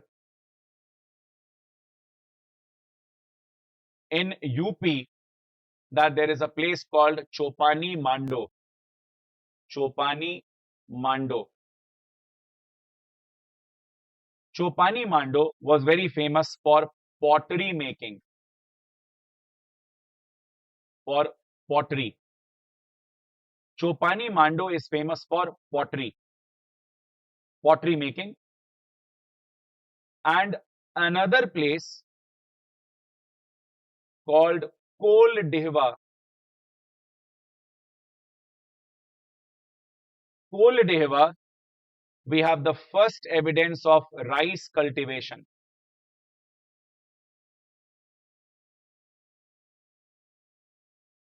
First evidence of rice cultivation. Kol Dehwa, we have the first evidence of rice cultivation. Why we are mentioning rice cultivation as the first evidence? Because typically, what was the most staple food earlier? Not rice. It was not rice. That is what? Wheat. Wheat to bahut baat kar. It was barley. Barley was one of the earliest. Barley, millets, ये सब होता था. If you look at even that, even in our tribal culture, which was the most, सबसे traditional diet क्या है? Barley and millet. Yes or no? Rice तो बाद में आना शुरू हुआ. In fact, rice cultivation will not be even very conducive to this territory. Yes or no? And if I can say, probably that rice became very popular because that India has so many rivers, so stagnant water is easy, and also because of the government programs, for example, in the public distribution system, that rice is provided, so rice became very popular. Nahi to barley, millet, these were our staple diet to begin with. So rice cultivation in Kol Dehwa, UP. Okay, copied this. Okay, so I will just erase these and write it over here. There is a reason that I'm trying to fit in one frame. I'll let you know why. That Chopani Mando and Kol Dehwa. Fourth, Bihar. In Bihar, that places like Senuar, Senuar, Senuar. Chirand, Chirand, Chirand. Senuar and Chirand, we find animal bone tools. Animal के bone का tools बनता था. We find animal bone tools. We find the bone tools of animals. For example, like horn है, animal का horn है, animal के bones हैं, उसका tool बना हुआ है. Okay. Animal bone tools in Bihar Neolithic ages. Then fifth, Assam. One of the most popular Neolithic site in Assam is Daojali Hading.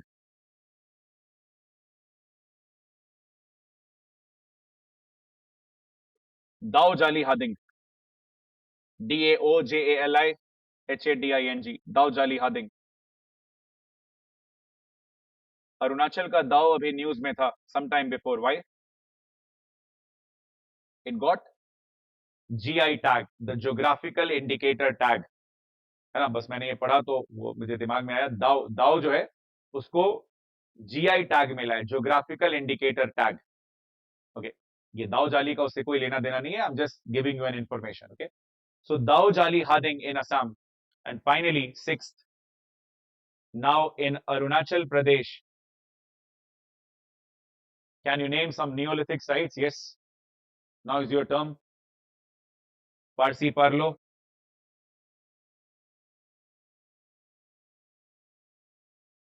Parsi Parlo in Kurumkume. And because it was one of the earliest of the sites to be excavated, just for our GK knowledge. GK knowledge. Remember that in any state PCS and also in Arunachal PCS, that you have good number of questions coming from GK, general knowledge, which is not strictly current affairs. I think I highlighted the same even in the workshop, right? Which is GK. So because this is one of the most prominent Neolithic sites, यहाँ पे hand axe मिला है. So this is one of the earliest of the Neolithic sites in Arunachal Pradesh, and therefore the name of the excavator who excavated this, A. Ashraf. A. Ashraf was the chief excavator of the site at Parsi Parlo. A. Ashraf. ASHRAF. A. Ashraf was the person who excavated the site at Parsi Parlo. And can you name one more site? Yes? Malinithan is not Neolithic. Malinithan to temple है वो, है ना? Malinithan is temple. It's a Parvati temple, right? So it's a temple. Huh?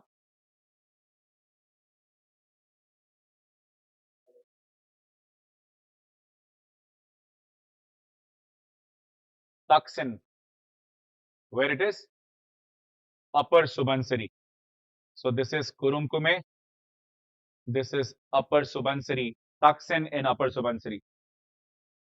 Taksin is inhabited by people of which community? You have some of the Tagins, but one community which is only found there. The Nah community, right? The Nah community which follows Buddhism, right? So because art and culture ka bhi thoda idea, or especially something which is related to Arunachal. So the Nahas, NAH, the Nah community, right? They practice Buddhism. That Taksin has a population of Nah community. So this is also a Neolithic site. Okay. Now I understand आप लोग सोचा होगा कि sir तो शुरू में बोला presentation अच्छा है, but थोड़ा सा यहाँ पे है ना, it was a deliberate attempt to bring it all in one frame. Why? I will tell you.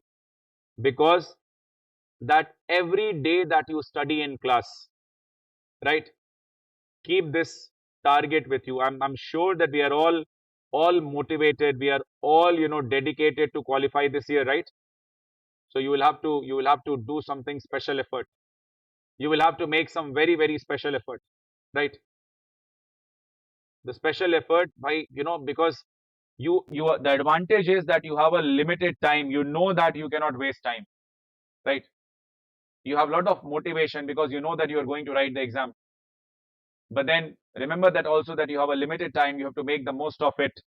And just to ensure that you do this, That is why I have asked you that for the first 3-4 days, just keep pace with the class. I will ask you to make a synopsis. Synopsis. I will just share one way of making a synopsis. It is your choice how you want to make it. That roll half A4 sheet paper, okay, and just make a synopsis. Because I knew if I ask you to make a synopsis, the next question would be how to make a synopsis. So this is how you can make a synopsis. That just write down some keywords. That's it. आप class में जो पढ़े, just write down some keywords. First revision कब हो गया? जब आपने synopsis बनाया. First revision when you made the synopsis, right? And at the end of the history session, that suppose even if you for per class, if you make 2 or 3 such half sheets of paper, for ancient history you have some 15, for medieval you have some 10, for modern you have some 25. Just staple it together, ancient, medieval, modern, right? And make sure that you revise it multiple number of times. Keep on looking at it, keep on looking at it. चाय coffee P रहा है, इसको ऐसे ऐसे देख रहा है. Why? Because the more number of times you visit it, even if you don't remember the answer when it comes in the question, but then when you look at it in the option, you will be reminded of it. Am I clear? Do you doubt this advice? Right? Why? Because science says that our brain has a muscle memory. Something that you have encountered, something that you have experienced, seen multiple times, it is natural for the brain to recall it, to recollect it when it falls in front of you. Right? So make this synopsis every day after the class. It sounds easy, it is not easy, right? Make this synopsis. और synopsis के बाद always leave some space open. Space छोड़ के, right? I have no wish to say that I am the source of all your knowledge. You may like to read something. आपको कुछ पढ़ा. For example, say that couple of years back, Dholavira, an Indus Valley civilization site, got UNESCO World Heritage Site status. है ना? हमारा बगल में अहोम राजा लोग को जहां दफनाया जाता था, अहोम किंग्स को जहां बरी किया जाता था, द द मोइदाम्स, उसको मोइदाम्स बोलते थे, मोइदाम्स एट चराई देव, पटकाई हिल्स के बेस पर है, उसको UNESCO world heritage site status मिला. आप कभी आगे कुछ पढ़ रहा है, आपको लगा अरे ये तो हम पढ़ा हुआ है हिस्ट्री में, जाके तुरंत वो सिनॉप्सिस नोट्स खोला, उसमें ऐड कर दिया, राइट? उसमें ऐड कर दिया. So always leave some space, right? And once you have your this notes ready, I'm telling you, you will be able to revise some 10-15 times. And if you're able to revise 10-15 times, you will not miss a question if the question happens to fall from your notes, right? Make synopsis notes. This journey, as I told even in the last class, that this journey is very, very conventional. I hope there is nobody in the class who is writing on an iPad or such things. I see a couple of times students making notes on iPad, etc. Technology is wonderful, but this exam is conventional. You have to write on paper. You have to write on paper in pen, and that too also on a white sheet of paper. So from tomorrow, I would expect that all of you write in a white sheet of paper. क्यों? नहीं तो आप ये ruling वाले में लिखने का आदत हो जाएगा. एग्जाम में डायरेक्ट लिखने से आप स्टार्ट करेगा कर्नाटका से, सीधा अरुणाचल पहुंच जाएगा यहाँ पर, है ना? सो वो नहीं करना है, ठीक है? सो यू हैव टू, और शुरू में ये सब दिक्कत होगा. See we have chosen a difficult path for ourselves, yes और नो? We have chosen it for ourselves, right? So let's you know start the struggle, है ना? So write on plain sheet of paper, right? Don't write on ruling, वो आदत बहुत मुश्किल होगा बाद में चेंज करने का, है ना? Right on plain sheet of paper. Is the story up to here clear? Right? My apologies to the people sitting in the last 2-3 rows. I understand कि वो थोड़ा पीछे से crammed up लगता है. And I would also advise that जो बिल्कुल pillar के आसपास बैठे हैं वो थोड़ा सा इधर उधर हो जाए. I see you struggling ऐसे ऐसे, है ना? So फिर मुझे वो राकुदा का गाना याद आ जाता है, सुप सुप के मैंने तुझे देखा, ऐसा है ना कि people struggling to ऐसे पिलर के इधर उधर. So there are couple of chairs, there are some chairs lying vacant, you can occupy those, है ना? Okay. So this is the story for today's class, but just what we are going to see in tomorrow's class. Stone age क्यों बोल रहे हैं? Because हम stone use कर रहे हैं. अब क्या होगा, धीरे धीरे स्टोन के साथ मॉडिफिकेशन होगा.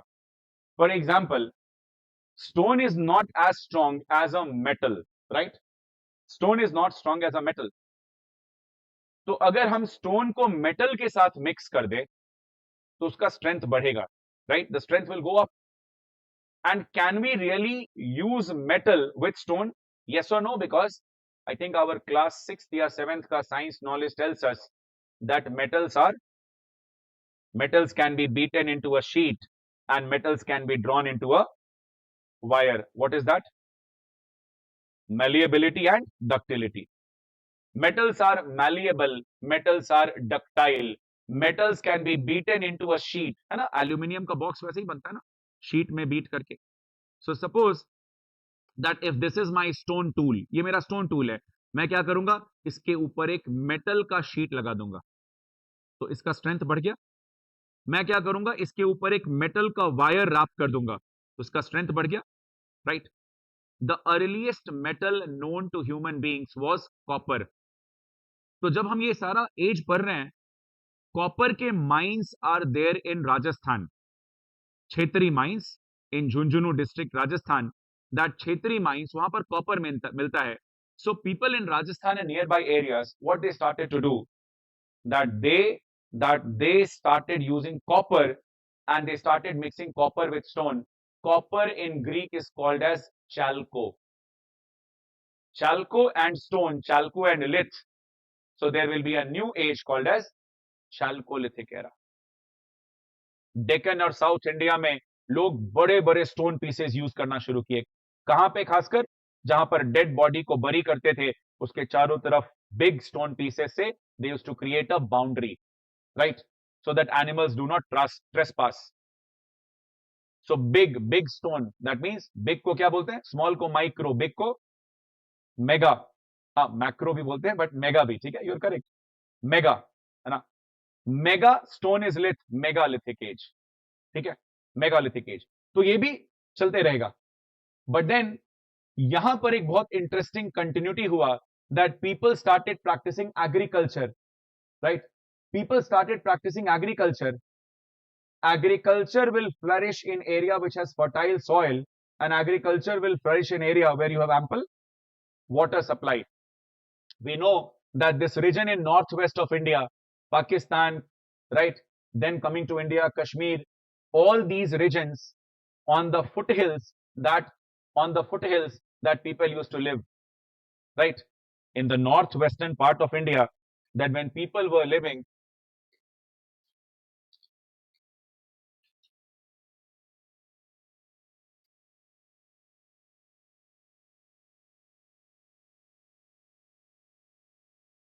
these people, when they started to descend down on the plain areas, that these people happened to come down to an area where you have a river Indus with its so many tributaries. और river क्या करता है? River अपने साथ mineral deposits Erode करके लाता है ना? और कहां जाकर डिपॉजिट करेगा वो? प्लेन एरिया में. Why? Because in the foothills the speed of the river is high, so it carries the minerals, but the speed slows down because once it reaches the flat area, ऐसे slope है, right? That the river is coming, that here is a slope, right? So slope पे तो पूरा speed से erode करते हुए निकल गया और जाके deposit कहाँ करेगा? Plain area पे. So in the northwest part of India, that the soil was very fertile, ample water resources. लोग वहां पे जब खेती करना शुरू किए, when people started farming, that now this was an area which was very, very conducive to agriculture, and suddenly the rest of the area had subsistence agriculture, but people in the northwest around river Indus, they had surplus agriculture. Surplus. तो खाना खा रहे हैं, उसके बाद food बच भी जा रहा है. So what will you do? That you will do trade and commerce, sell. Trade and commerce is an urban feature, and that is how that after briefly covering the Chalcolithic and Megalithic age in tomorrow's class, that we will start with Indus Valley civilization. It's a civilization. Civilization is a way of life which is very established, has has a political institution, has religious practices, etc. And it was one of the most advanced of the civilization throughout the world in its contemporary time. Let me just give some examples so that वो दिमाग में एक picture आए that nowhere in the world there was a two-story building. Nowhere in the world that there was a two-story building except for Indus Valley civilization. Why? Because the rest of the world was using sun-dried brick. Sun-dried, वो clay को, मिट्टी को brick बना के और धूप में सुखा रहे हैं. उतना स्ट्रांग नहीं होगा. ग्राउंड फ्लोर बना, उसके ऊपर जैसे डाले फर्स्ट फ्लोर गिर गया. But Indus Valley people, they used burnt bricks, thereby allowing the construction of two-storied building. Am I clear? That was the level of advancement. वो पानी रोकते थे, dams बनाते थे, so that they could store water and later use it for irrigation. And remember that whenever you have surplus in one field, अगर आपका कहीं पर एक जगह surplus है, okay, अगर एक जगह कहीं पर surplus है, तो उसके कारण क्या होगा? Like suppose if you have a surplus of agriculture, so you are doing trade and commerce, right? Today suppose if we have surplus, so we will sell that surplus, we will get money. अब उस पैसे का क्या करेंगे? We will do something, right? फिर किसी का मन करेगा चलो ज्वेलरी खरीदते हैं. See, surplus in economy is very good because it results in creation of new demand, right? New demand. तो अब लोग बोलेंगे चलो, I am having surplus, I am selling this, whatever resources I got, अब खाने पीने के लिए तो है, so let me wear a jewelry, है ना? घर खाली खाली लग रहा है, थोड़ा एक स्कल्पचर लगा देते हैं, मूर्ति लगा देते हैं. So there will be somebody who will make that sculpture, there will be somebody who will make that jewelry. So suddenly surplus in agriculture resulted into a huge rise in economic activities. Why? Because there was generation of new demand. And because of that there was a sudden rise in economic activities. Sudden rise. See, new economic activities happen only because people have surplus, or else there will be no new economic activity. For example, suppose अगर आज आप देखिए, that people use fancy phone. Why? Because people have surplus. पहले phone ही पे खुश हो जाते थे. अब क्या होता है? फोन के साथ phone cover. Obviously phones are expensive, so you need to have a phone cover. You need to have a screen guard. But then it's not an ordinary phone cover. No, people use fancy phone cover, है ना? Batman, Superman, Wonder Woman, सारा बना हुआ. Why? Surplus. अब उसमें साथ में वो strings भी ऐसे आ रहा है ना, जिसमें उसका नाम भी लिखा हुआ है ऐसा अपना. You have now people using mobile phones. उसका एक case पूरा वो strings आता है ऐसे, like it's a bag or a purse, right? Why? I mean, all good. It's good for the economy. Why? Because somebody is getting employment out of it. You look at, for example, you see that which part of India has rich farmers, relatively rich farmers? Where?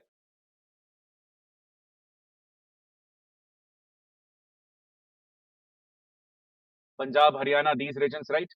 For example, the farmers in the western part are rich, right? Compared to the farmers in east and northeast. Have you ever been to Punjab? कोई पंजाब गया है? कोई तो होगा lovely professional university से. Nobody? I don't mind. I'm just saying, because they say that the world is here, so somebody from Arunachal should be there, right? Nobody went to Punjab. कोई भी नहीं गया घूमने, कुछ नहीं, ऐसा कुछ नहीं, कभी विजिट भी नहीं किया है. ओके, क्लास के बाद सर्च करना दैट वाटर टैंक्स पंजाब और गूगल सर्च करना. वाटर टैंक, पानी का टंकी. जो वहां पे एक गांव में पानी का टंकी बन रहा है, वाटर टैंक्स ना. हमारी तरफ क्या है वाटर टैंक्स? या तो वो प्लास्टिक सिंटेक्स, या फिर अब कंक्रीट घर में क्या है, एक अ क्यूबॉइड शेप का एक सिंपल सीमेंट का वाटर टैंक. ईस्ट इंडिया में यही कॉमन है, नॉर्थ ईस्ट इंडिया में यही कॉमन है. You go to Punjab, Punjab में because people have surplus, the farmer has surplus, वहां आपको ऐसा पानी का टंकी नहीं मिलेगा। वहां पानी का टंकी कैसा मिलेगा? ईगल बना हुआ है उसके ऊपर, है ना, ट्रैक्टर बना हुआ है। आजकल तो कनाडा का मैप का भी वो आ गया है ना, सो कनाडा का मैप बना हुआ है, ऑल फैंसी, एरोप्लेन बना हुआ है, पानी का टंकी in the shape of aeroplane. Why? Surplus है ना। पानी तो स्टोर अंदर उसी स्ट्रक्चर में हो रहा है, बट उसको एक्सटेंड करके क्या बना दिए, यू नो, ट्रैक्टर। फुटबॉल वुटबॉल जो बना हुआ है वो तो गरीब आदमी वो लोग है ना, कि जो फुटबॉल के शेप का बना है, वो तो सिंपल डिजाइन है। ट्रैक्टर का शेप, एरोप्लेन का shape, all these shapes. Why? Because people have surplus good. At least somebody is getting an employment, right? So whenever there is surplus in one field, as it happened in Indus Valley civilization, it resulted into creation of more and more economic activity. Am I clear? Okay.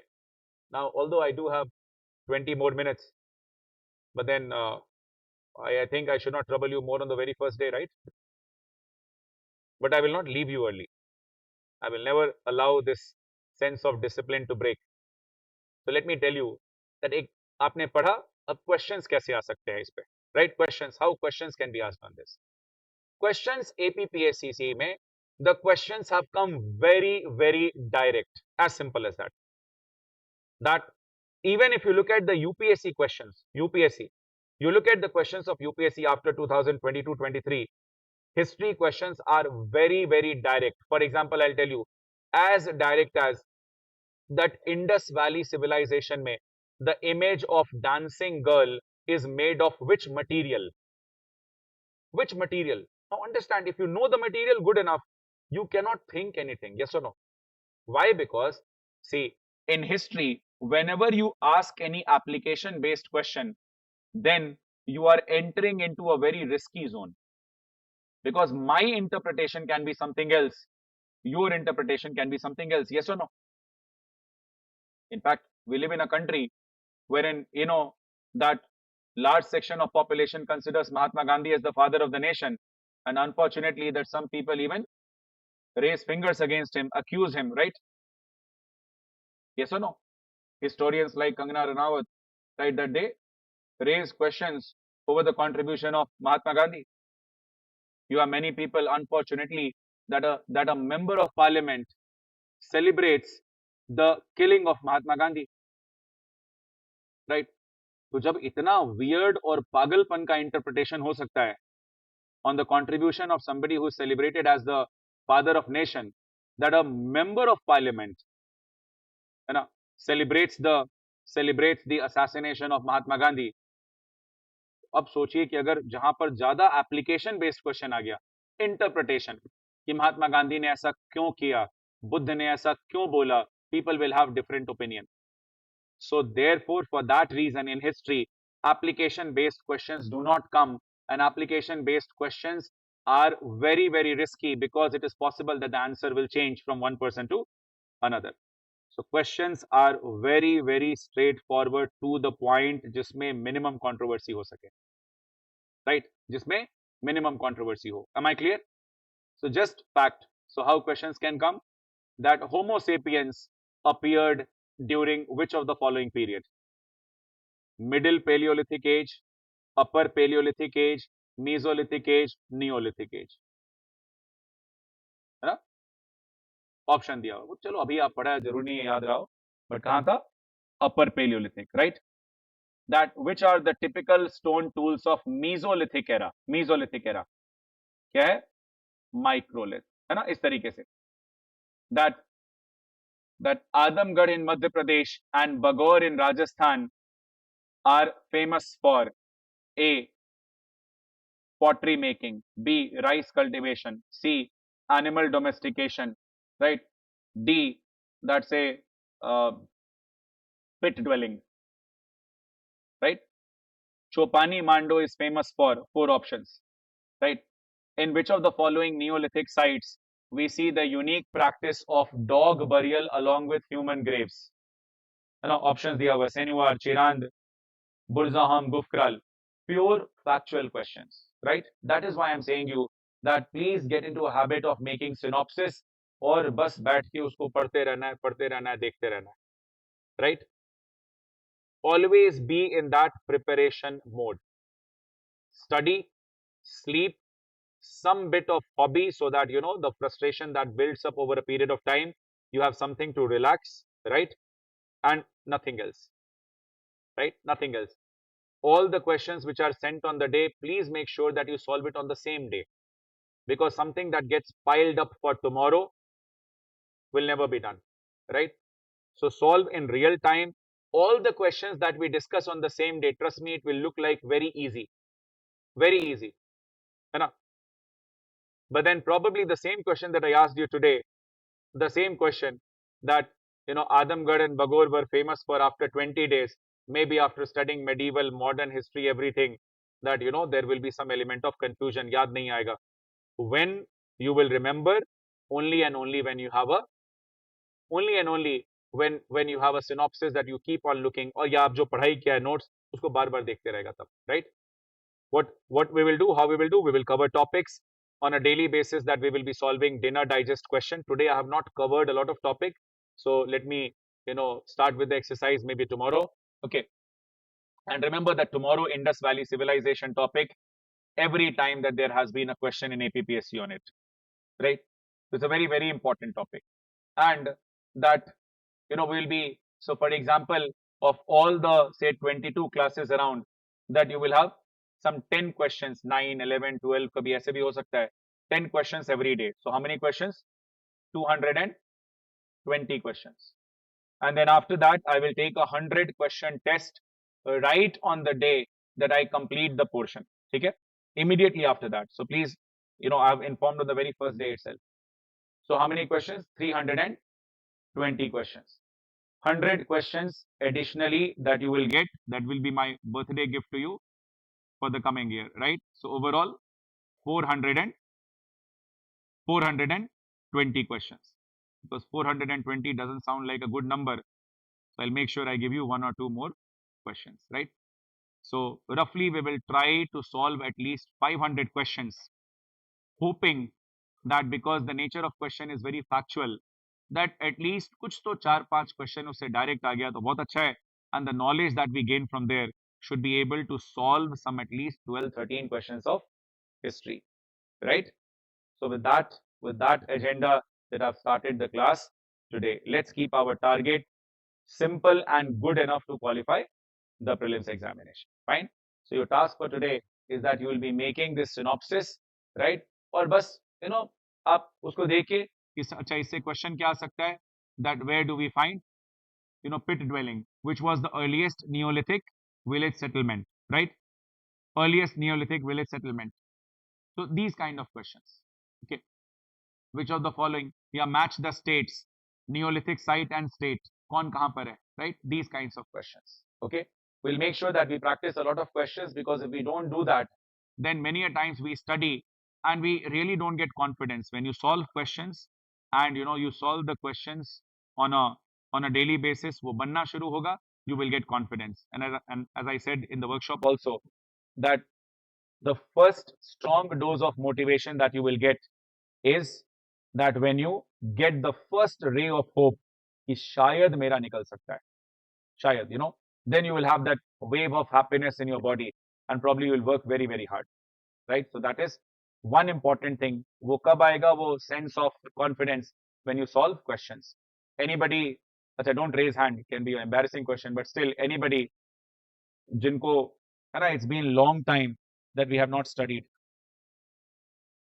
because many a times it happens that with the notification, with the calendar coming out, that many people, they leave their job, again start to prepare, or maybe somebody who is not in touch with the study is again restarting.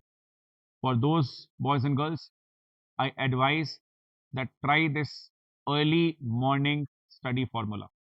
Subah subah utkar, and early morning. Why? Because generally in the present day lifestyle क्या हो गया कि सुबह आराम से उठेंगे, 10 बजे, 10:30 का क्लास है, 9:30 उठेंगे, है ना, कुछ खाने को मिला तो ठीक है, नहीं तो सीधा क्लास, फिर वापस जाके और दिन भर ये सोच के कि आज तो रात में पढ़ाई करके आज छोड़ेगा नहीं, है ना, पूरा full study at night, aisa.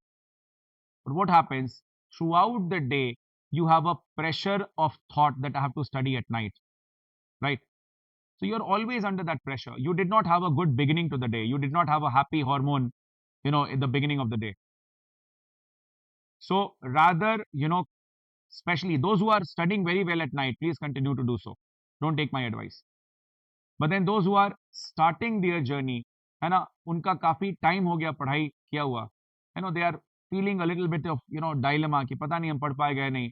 Just make sure one thing, that you wake up at 4 a.m. in the morning, sleep by 9:30 10, wake up at 4:30, नहीं पढ़ो, चुपचाप ऐसे बैठे रहो, है ना, because that is the time of minimum disturbance.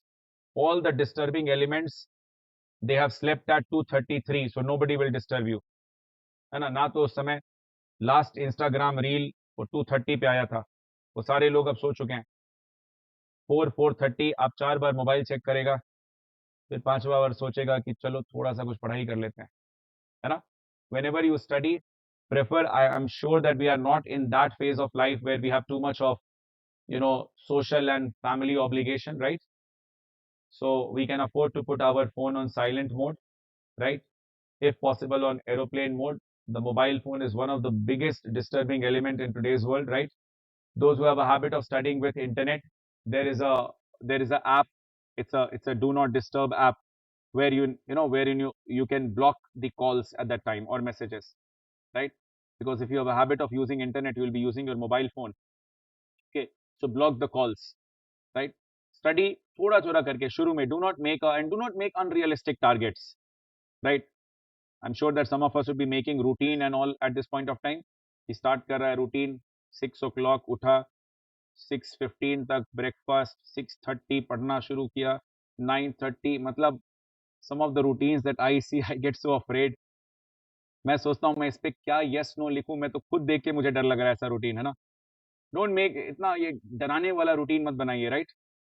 Don't be a robot, right? Routine is important to have a sense of discipline. Those who are already studying, please continue to do so the way you are doing it. जो start कर रहे, start with a very humble target, है ना. नहीं पढ़ाई किया बहुत दिन से, let's start with a 2 hour, 3 hour, हो गया, pat yourself, look in the mirror, smile, be happy, right? Next 3-4 day, maintain that momentum, 3-4 दिन तक, back yourself, yes I can do it, है ना.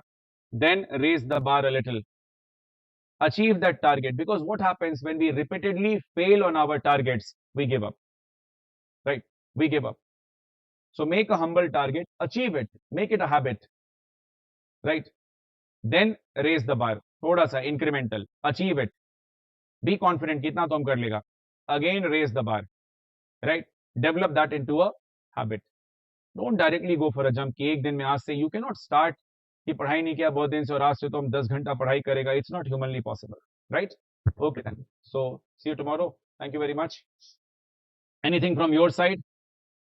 I hope apart from the big font जो कल से हो जाएगा, the pace of the class is good to you? Yes? Okay then. See you. Thank you.